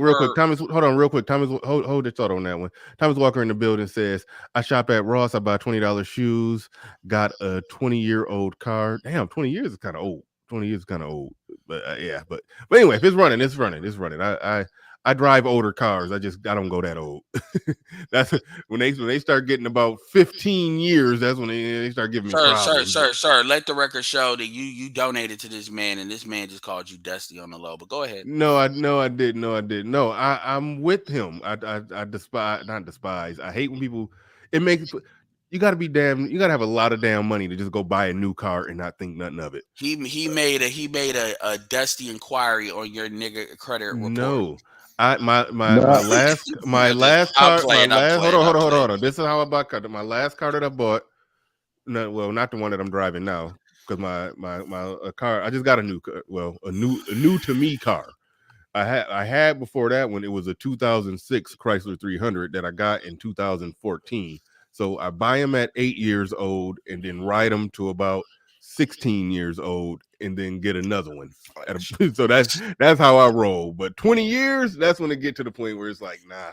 I see what you're saying though. You said got a 20-year car, not my car is 20 years old. Yeah, talking about leaking LSs. You talking about I mean, if you talking about good, like there's only a few cars that actually could hold up today to where it can look clean. You know, if you bought them today, like even the fucking Chevy Impalas or the Chevy Malibus, those are like 2012, 2011. 2008. So so I'm trying to think what the fuck you said. He didn't say the car, nigga. You need to put what car that is. My 2006 that I bought in 2014, it made it to 2022. So that's why when anybody go beyond, nigga, he said he pays $2,000 in student loans, nigga. You paying child support, man. That sound like niggas but kudos to you, man. Hey, man, and shout out to him. That's some red pill shit. Fuck with that's how you know that dude got game. That's what that is. You can get a bitch with a 20-year car. You are that nigga. Yeah, he said he got a Pontiac Grand Am. Okay. Let's see. All right, I see you. He says Pablo responded to the back and forth we said. He said, I love you, but I have a slightly different ideology. Doesn't mean I don't support you. We're not that different in ideology, but I mean, okay. Well, he said, I love you, but I have a slightly different ideology. Doesn't mean I don't support you. I do, but a lot of you guys are hoping for change. That's where you smuggling in the fuckery just to try to trump somebody up with some charges for like that's bullshit. Yeah, because I could argue you hoping for change, which is why you go out of your way to explain to these motherfuckers why you do what you do. Because truth be told, it gets to a certain point, which is what y'all gonna do about it. Oh, y'all can't do nothing? Okay, cool. So there's no point. And let's keep on with the business. So you could, that same charge can be spun right back around. You could be countersued for that, sir. Well, no. Then he goes on to say, change ain't coming.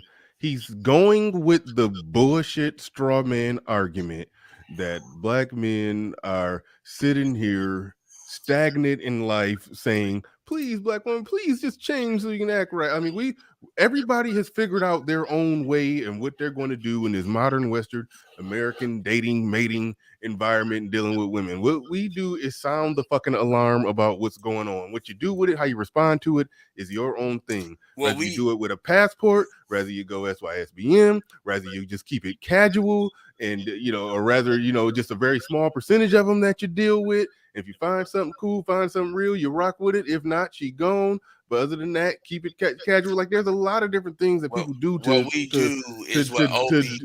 Obi-Wan Kenobi did. We went into the Jedi temple and we recalibrated the message, saying Jedi, stay the fuck away. They ain't shooting here. the fact of the matter is there's lots of different ways to deal with the modern situation with modern women, and a passport is one of those ways to deal with it, and we support that way. Yeah, I'm all about. So that's why I'm saying that you're coming in here firing shots at allies, and that's and you're right, and that's where the shit gets goofy. I'm about options. I'm not about telling people what to do. Now, I have things I would do, but I respect what other people decide to do. Like some people will say getting married in America is goofy as hell anyway, which would indict a lot of the SYSBM folks. Some dudes would say bringing somebody back to the United States is goofy, which the reality is that's not as goofy as people like to say it is, because if you actually compare the marriage rates of importing women here versus actually marrying a woman here, they are night and day, and BGS has proven that, even though that kind of gets a bad rap. So it's all about providing options, because people are grown, they have different experiences. Like Bernard is coming out of like a marriage and stuff that has to do with that. I'm not married, no kids. People are going to approach these things different. So you give them options. And that's really what's great about the space. But when people start messing up is when they start getting invested in you doing what they say to do. For instance, this is when SYSBM had to get checked years ago, when they try to act like their way is the way. Black conservatives used to do that back in the Trump thing, where they try to take over the entire manosphere and push out any other idea. Every group tries that for some reason. Ignore is like the only one that haven't really tried that, but every group tries to run that play. So my point, Pablo, is you're speaking from a spirit of what I do is the only thing that is like legitimate, and that's just not true. It's just not, and that's it. Right on. All right, and I'll be never mind. I ain't got to go no farther in that. I mean, it's exactly there is no one. It's people who make it a point to just come in chat rooms to try to make it seem like the channel itself is on some bullshit, and try to distort the message of the channel in front of the audience. It's basically like walking into somebody's restaurant, standing in the aisleways and telling everybody how nasty you think the food is. Like that's like I blocked people for that. Y'all know who the fuck I'm talking about too. The main ringleader of that shit. I blocked him and his whole goddamn army. Get the fuck out of here. But anyway, let's moving on. It's probably the best thing I've ever said. Well, no, I say that on my show all the time, and shout out to Christian saying there is no one size fits all solution. We had a stream before the stream that got my channel struck, and that stream would have been the one to get hit, because Christian's the landlord, and we were talking about like these 3 articles that are talking about black women, being the main ones vulnerable to being evicted and not, getting another place. And, Christian's out of, the Michigan area as well. And he was talking as a landlord. He said, motherfuckers are tired of black women and they bullshit, like landlords are. And so he said, not only this article, if anything, sugarcoats like how much Like motherfuckers are trying to get black women out of their shit because of the bullshit that they be doing. And this affects a lot of time their ability to get to get rent, and get their application accepted. And it was crazy because he was saying it because he sees all the applicants because he has properties, he knows people has properties, other black men that has properties, as well as non-black men that has properties. And he's talking about like 25, like I'm talking about real like property numbers, not no 3, 4, 5, and then that's it. And so we talked about that for like 4 hours. It was a real estate thing, and man, it was like, wow, I didn't realize it was that serious. So my point is, these chicks are talking about soft girl era, but again, you can't get soft girl era if you taking care of the dude. See, the problem is black women value sexual access, the sexual part over everything. So you're talking about you can't be soft if you got to go get the money yourself. That doesn't equal. This is why y'all talk about I gotta work, I gotta do all this, and I'm hard because all my life I had to fight. No, that's because you're not. See, Jason Black actually, this is something where Jason Black would probably do a killer stream if he kept our name out his mouth about this topic, because this is something that's completely in his wheelhouse. Talking about like how women, you want to be soft, but it's like the dudes that you would need to actually create that for you are not the dudes that y'all are picking. I don't give a damn about you say he got potential and all this. You can pick who you want, but those are not those dudes. Like the dudes that are actually making money, and they're not they're not the dudes y'all are picking. And so I don't know why you think you're gonna evoke this in them, because you're already giving them pussy, so I have no reason to want to do anything for you. So, and this is the shit that doesn't make sense. And when you understand the sheepocalypse is already happening, the food shit that's coming, the fucking the rent price eviction thing that's already coming. It's Did you like say shoe apocalypse, Edward? What was that? I heard that, and I just kept. SHE, which is Oh, basically, sheepocalypse. yeah, my Okay. bad. Okay. It might have sounded like shoe, which is Thank you. basically a lot of these service jobs are getting removed, automation, all of that shit. And then y'all are talking about soft girl era. Even the women that got money, like the Stormy Wellington. I can tell you right now, in the internet marketing industry, like that chick that came in there talking about making $100,000 not enough before Kevin passed away. Yeah, she lives in a unique bubble. Or that chick Jessica Wong, she lives in a unique bubble. And truth be told, her time is almost up. She's got like she's got like maybe 4 or 5 years, if that, before she can't run those places. Look at Brittany Renner. Everybody thought she was getting all this money. She turned herself into a single mother for $2,500 a month. Like, she should have been able to make that shit in like in a fucking post. That's literally what she did, because she went crazy because she was turning 29, 28, and now all it takes Wait, is it didn't nothing leak out that she not making money doing whatever she doing, or it just leaked out that she wasn't getting that much money. No, she said it came out. It came out and she confirmed it. That's why people are doing videos about it. Like, she's only getting $2,500 from him for the kid. So the thing is, what is she making? What is she making on her own? I don't even know what she do. She in social media, she's making some money. I'm sure she gets paid to appear on these podcasts, but she's not making soft girl money. She's not making rich bitch money. She's not making like the kind of money, like, I don't think Brittany Renner is making she might be making $100,000 a month, and I doubt that. I doubt she's making that. I really doubt she's making even that. So my point is, she doesn't. The point, because when you're in her situation, keeping up appearances matter, and so she needs to be it's not just about $100,000. May sound like a lot to us, but when you look at lifestyle that she's trying to have, that's like comparative to like what an NBA player can provide. Remember, supposedly Diddy was just throwing that at Young Miami like that was nothing. That ain't no money when you trying to live it up in New York, LA. That ain't not the way these chicks be spending. Like, a dude can make that work and project the idea that he's making money, but women, you know how they are. The higher the price, the higher the flex. So they look for the bag and look for $30,000.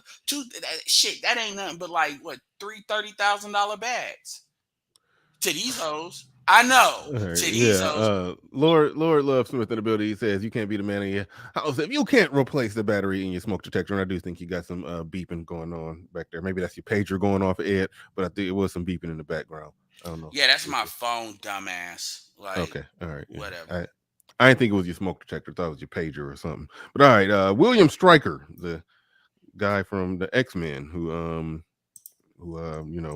put the antimonium skeleton in Wolverine, sent me a super chat. A cash app for $15. Thank you for that. I do appreciate that, William Stryker. All right. So we at the 3 hour mark. Hood Server, if you was trying to jump in a second ago, we kept cutting you off. Ed, you know. I don't even remember anymore. We kind of passed that moment in the conversation anyway. Don't make sense to try to go back. He said that's no phone, Goofy. Yes, it is. You know, I love how these niggas. You know what's crazy? This is what I would say to any of you bitch ass niggas. Why don't y'all create a YouTube channel? Like I don't do all the smoke and mirrors on my YouTube channel to try to make it look like I'm like this, that nigga. Why don't y'all create a YouTube channel and show motherfuckers how it's done? Why y'all niggas are scared?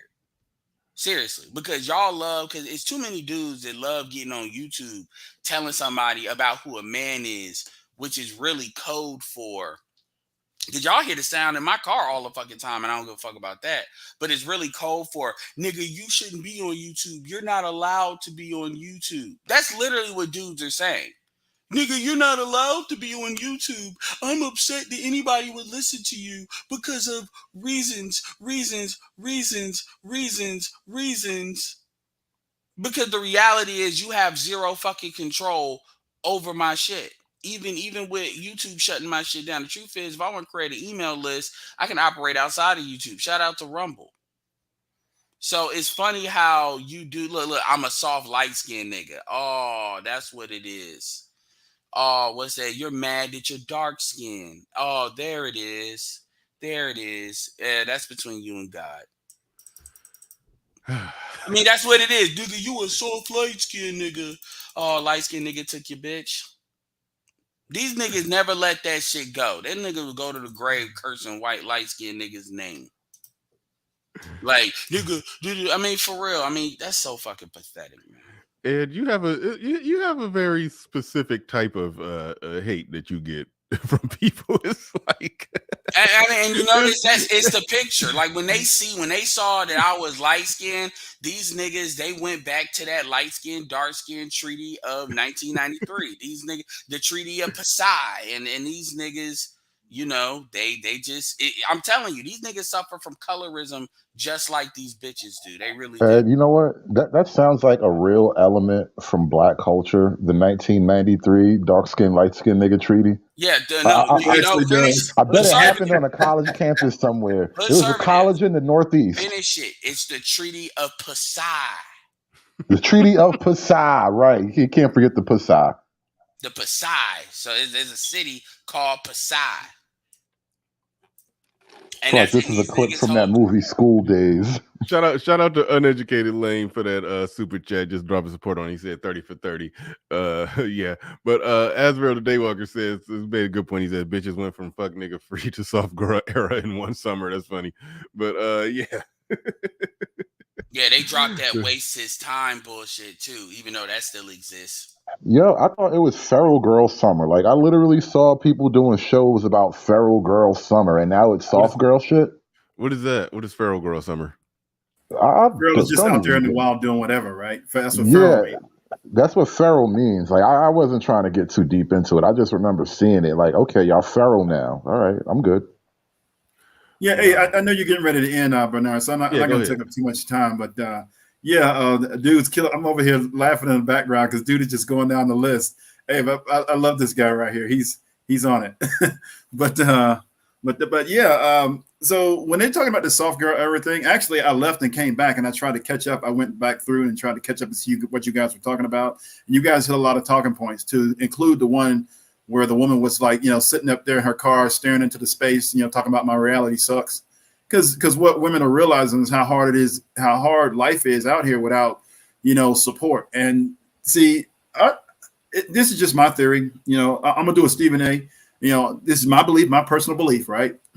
that women kind of thought that they'd get a lot more help than what they're getting. They thought that it would be a lot more luxurious, a lot easier, a lot more, just a lot less taxing on their bodies, on their minds, and emotionally, and a whole bunch of other stuff and everything else as it relates to, living this wonderful life. And what they're finding out is men are fine with you, living your life, having a good time, living it up, having feral girl summer, hot girl summer, doing all this crazy stuff, traveling all over the place and finding yourself. But then when they're ready for, that wonderful man to come in and be a part of their life, then, gentlemen are saying, no, absolutely not. I don't want you now. I wanted you back before you were doing all of that stuff. We could have either done it together as husband and wife, or at least done it together as a couple and, had that nice 5-6 years together. And then, it could have led into, marriage and, then we'd be together or something like that.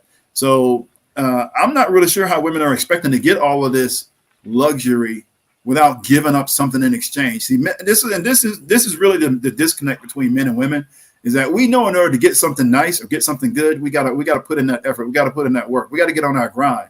If we want anything, whether it's money, a job, education, some kind of career, a special type of lady that we want, like we gotta bust our behind to get that, and we're willing to put in that work.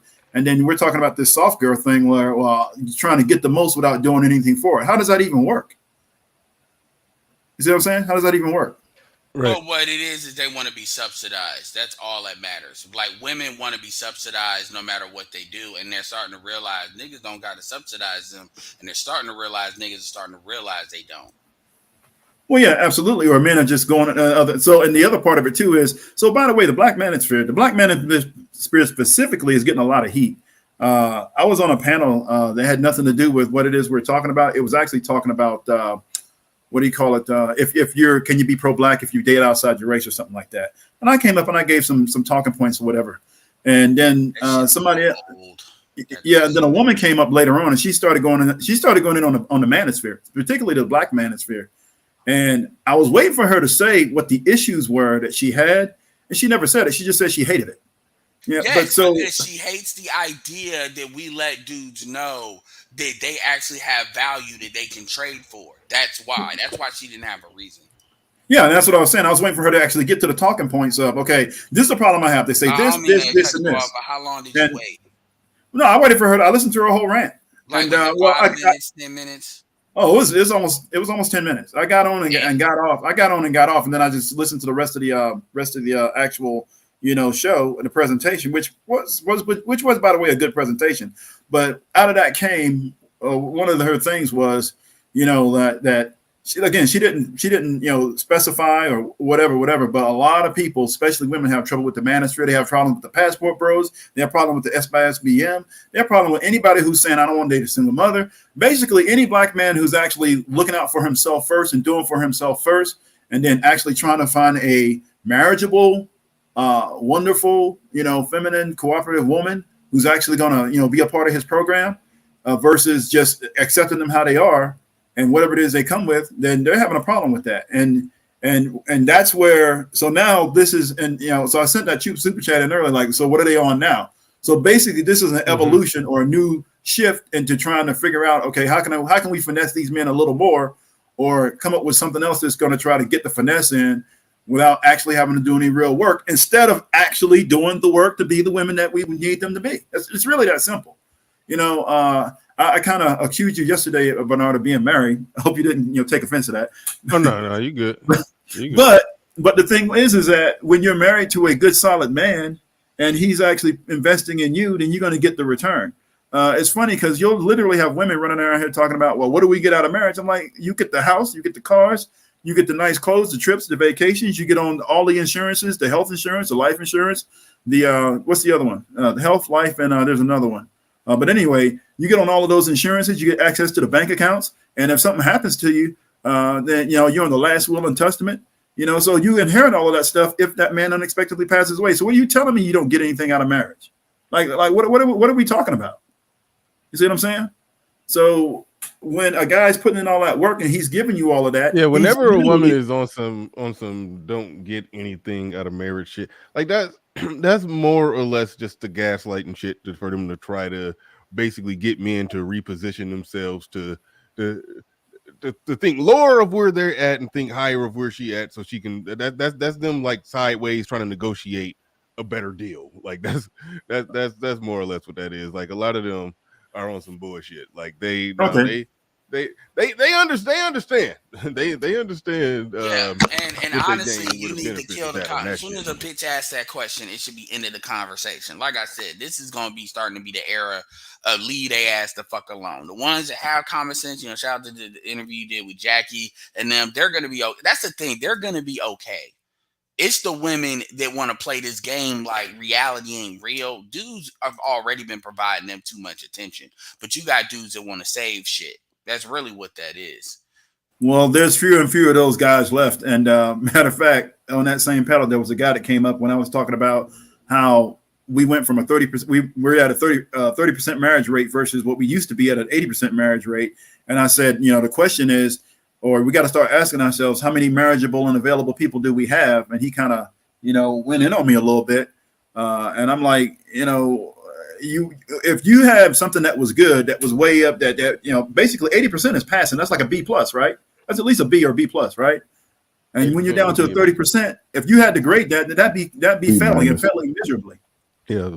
So how can you not say that there's not a problem there? And the way you should have approached it, and I'm not trying to backseat quarterback, but you should have said, then these black women need to go get women. They need to go get men of other races that are marriage material. Fuck that. You got to put the burden on them, because the reality is they don't want to be married, and they just put that on you in order to hide behind that. So I tell them, go get a white man. But what did the dude say? Yeah, well, that's shout kind out to JC the Conqueror. He says, stop explaining to them. Don't be on a panel with women. Yeah, I don't even understand that shit right there. I mean, you could argue that, okay, it's at the end of the day, it's a net waste of time, but you could argue that all this shit, somebody got argue that you wasting your time. I ain't about to go there. Well, no, the men aren't wasting their time. It's good for men. That's why I don't understand the stop explaining to them. I mean, this damn YouTube, these are essentially talk shows. People talk on talk shows and have conversations. If you have a conversation with somebody that you disagree with, whether she got a dick, whether he got a dick or she got a pussy, it don't matter, male or female. Ain't nothing wrong with a fucking conversation. So it's like, that's why I don't understand the stop explaining to them shit. Again, that was the interesting thing with what I was. Hold on, real quick. That was one of. Go ahead. Go ahead. Hold on. Go ahead. Yeah, the interesting thing with that panel that I was on is that it was actually about something else, and they went off and they drifted. All of them drifted off into something different that had nothing to do with the actual topic. So that's one of the things that when I get on a panel, actually, I know sometimes I kind of get off a little bit, but I do try to stay on topic at least 80% of the time or more, as far as what you're actually talking about. Yeah, but JC, you're saying they will gaslight. That's all I'm saying. No fucking shit. They will gaslight. That's what the fuck we do here. We pick apart bullshit, gaslighting arguments. I think the value. That's not the issue. Go ahead. When you're talking, I'm of two minds of this whole "don't talk to women" thing. That's why I'll occasionally go on girls' panels or whatever, but like most of the time, no, because generally speaking, I don't know that you gain a lot of like value in that moment talking to the woman about whatever male's, female gender war topic you're talking about. I think the only real value to extract from that is, like I said, I embrace misogyny because I listen to women talk, and so until enough men have listened to how crazy women have gotten, men won't change. And that's the only thing I think that you can get value of talking to women. It's not that I'm going to change the individual. Say that last part again. Until enough men listen to how crazy women have gotten, men won't change. Men still think women are like, sugar and spice and everything nice.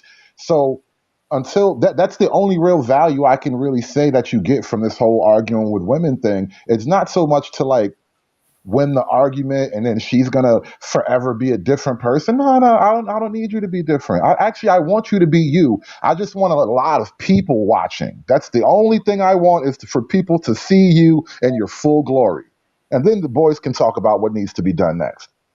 Believe it or not, that actually is very helpful. I agree 100% with everything you said there. I mean, listen, and it ain't even my style. Like I don't think I've ever just went on a female's show, and probably the only reason I probably never would do that, because I have my own show, And it was, periodically women come up here and they disagree with me, and I love it when they do that because then I can pick apart their bullshit, and I'm in the command chair, the position of power. So I mean, so I like to have the home court advantage when I'm talking. Yeah, that's what OB didn't like his show being used in that way. But it's like, dude, you put it on air.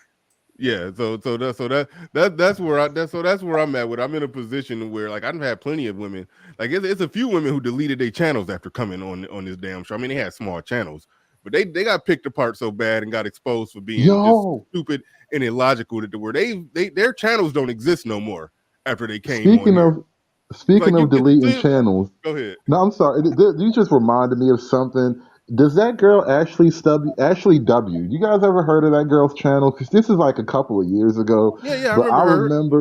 She went on. Just one interview with Jap. She had a conversation with Jap, and she looked so bad in that conversation. Still around. No, she's still around. She just ain't growing at all ever since. And Jap basically damn near Luke Skywalker. He Skywalkered her shit. He destroyed the Death Star. That was her channel. That shit is done after that. So yeah, I mean, it's. You gonna tell me there's no value in that? Like, come on, there's plenty of value to go around. Yeah, well, the issue that I have is that the only way is that if guys, I gotta bounce. If they start, thanks, Ed. If you start from the position that this guy is crawling in saying, I just really want to change this woman so she can understand and we could, possibly build something. If you start with that premise that he's a weak bitch ass dude who has those motives, then you could tell, then yes, he's wasting his time.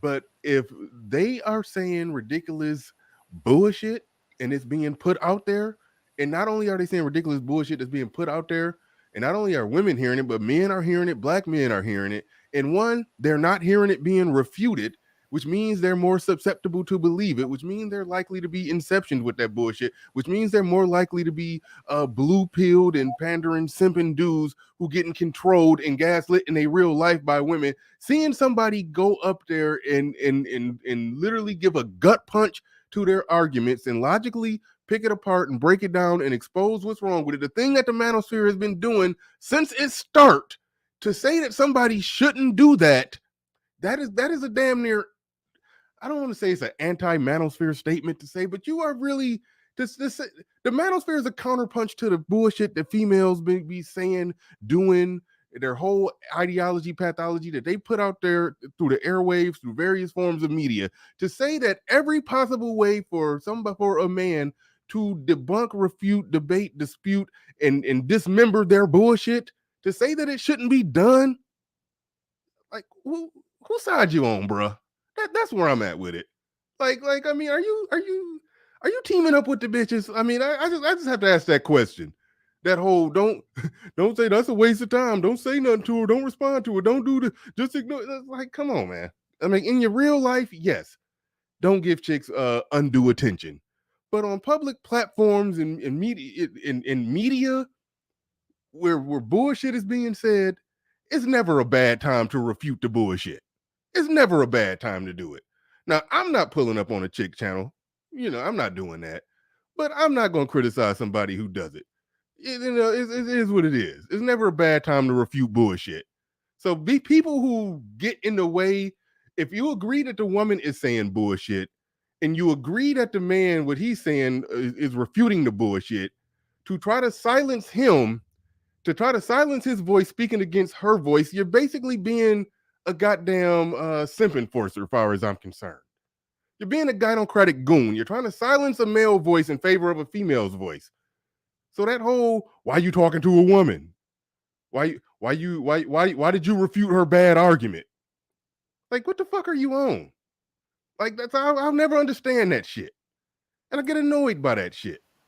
And that's that. Well, not only that, I mean, you'll have guys out here who don't really know and understand what's going on. So this might be the only, outlet that they have to actually learn something and learn what's really happening out here. Like when you said earlier something about one woman Googled somebody and said about how do you get out of a prenup? I mean, what is it? How you get out of a prenup agreement? And she advised her to just Google it, and there's all kinds of answers. Like why? So why women are going into marriage already thinking about how to get out of that versus That was the whole prenuptial agreement was for, so that way you could get a fair deal if the marriage doesn't actually go the way you want. Like all of that should have been settled up front. So now you're trying to get out of it. That's even more of a finesse. Let's just stick with the agreement. You see what I'm saying? Like that's how men think versus a woman will go, or well, not every woman will do it, but you'll have a woman go, well, I know I signed it. I know I did. I know he did it the right way, but I still want to try to figure out a way to finesse my way out of this. So that way I can come out on top. Like it's so men need to know that there are women out here thinking like that. Men need to know that, there's a 30% paternity issue. When 100 guys go in to get a paternity test, 30% of those tests come back where the father is not the biological father. Like we need to know that stuff is happening out here before you raise a kid to 18 and send them off to college and you invest $150,000 and find out that's not even your kid. If a woman found out that a child that she raised from birth to 18, and sent that kid off to college wasn't her actual biological child, she would lose her damn mind, right? Mm-hmm. But we're not okay doing that to men, and they're okay doing it knowingly. So there's a problem. You know how there's this. I don't know. I never got to talk, but there's this idea that Black people have this talk with their kids about the police, especially with Black men. Like you have this talk with your sons about the police and all that. And I'm not trying to go down that road. I'm just saying that is there an idea, maybe there's a need for, instead of having this talk about police, maybe we should have a talk about your fellow Black woman. Well, not fellow is the wrong word, but your female counterpart, because there are a lot of like invisible dangers in the Black social dynamic that I don't know that a lot of young Black men get told about until, it hits them. No, no doubt, absolutely. JC the Conqueror says, I didn't say that. You're talking about the other guy. Yeah, all that wasn't directed towards you. I got lost in the shuffle of who said what, when, why, and where, and I kind of snapped and went off. But I was largely talking about the space in general, because there's a movement that's just there's a movement within this space that's just trying to get men to shut up, as far as I'm concerned. So I was kind of going off more on that, but but shout out to you, JC the Conqueror. I acknowledge you. Acknowledge you heavy earlier as you the biggest top donator today. You've been holding it down. You one of the biggest contributors to the space, not my channel, the space overall. I'll be seeing you dropping $50 super chats on everybody like you did me today. So no, that wasn't directed at you. It was directed at fucking every goddamn body. Not everybody, but everybody who be on that bullshit. So there's that. But shout out to we got KP from KC5 says gynocracy units united under the strike. That's how I be feeling about them. Yeah, they stack or starve says for always staying 10 toes down. Absolutely. So shout out to you. Appreciate you. Stack or starve always come through hard and heavy handed on the super chat in as well. Do appreciate all the brothers who support the stream. Appreciate everybody who support the streams thus far. So we probably about to wrap this bad boy up pretty soon. Go ahead, Kevin C. Go ahead and get your final words. Yeah, I'll go ahead and say this and I'll close on final out. Words. Yeah. Roger. Yeah. So there needs to be a counterbalance to what it is that's going on out here, because remember, for the longest time, I would say for decades, men didn't really talk back or have the microphone or actually have any refute. And hold on real quick. JR, God damn it, y'all just love missing the point. Says you do not go to places like the Pineapple Show. That's something different. That's not a place where people are debating. That's not it's a relationship show. Points and ideas. That's a relationship show. You're going up there to try to audition for to get liked by a girl. Like that's a different type of thing. That's stupid. I agree that's stupid. We're not talking about that. We're talking about people debating ideas, intellectual discourse, and back and forth on a public forum with an audience watching. That is a different thing than going to a relationship show to try to get chose. Like, goddamn. All right, go ahead, Kevin. You missed the point, I guess. Yeah, but I mean, there needs to be a counterbalance. I said I would say this is that there needs to be a counterbalance to that. There shouldn't be just one side, saying, men are crap, they aren't doing this, they aren't doing that, whatever. And then them complaining about men, because we've heard, all the talking points, and then, but then I'm looking at that, and then we have, so when I see guys on panels like this, I automatically assume right from the rip that these are the hardworking, responsible, productive men. These are not the deadbeats. These are not the do nothing dudes. These are not the strags and the problem children. Because I rarely, if ever, see a problem child come up and go, you know what, I'm the guys that you guys are talking about in a negative way. Yeah, I'm that guy. I rarely, if ever, see that. So there needs to be productive men out here giving the counterbalance to what's going on. So that way, not only men, but women know that there's actually good, productive men out here trying to do the right thing and actually working hard to be the men that everybody keeps talking about.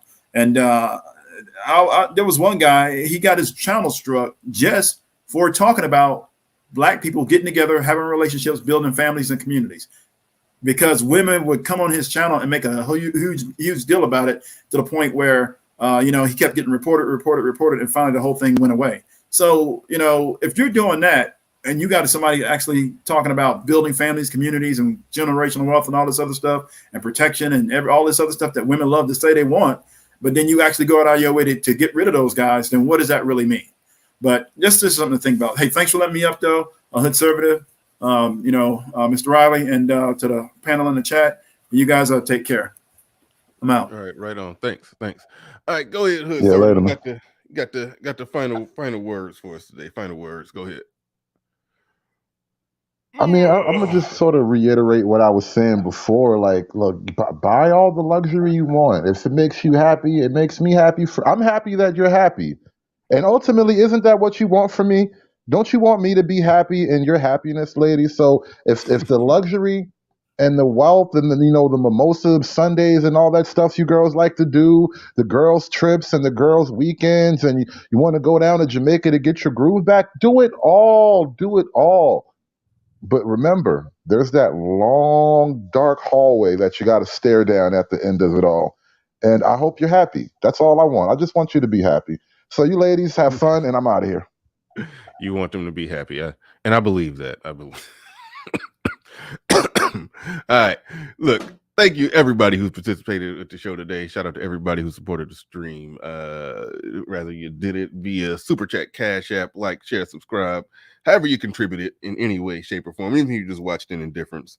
Got love for you too. But shout out to everybody. Shout out to William Stryker for the Cash App. Shout out to JC the Conqueror, who was the official de facto sponsor of today's show. Dropped the heavy-handed super chats on me. Shout out to Little Big Nate, who will be going live in 40 minutes. Y'all make sure y'all head on over to Little Big Nate. Make sure, if you haven't already, you go subscribe to Hoodservative, who is a special guest today, but y'all already know what to do as far as subbing to Little Big Nate. And also you want to what else? It was something else. And let's say this one last time for today on September 8th through 11th. Come and hang out. We're having something we very loosely calling it Black Manosphere meetup Detroit. Not a big event like that, but just everybody in the Detroit area. We just getting together at the barcade out there, September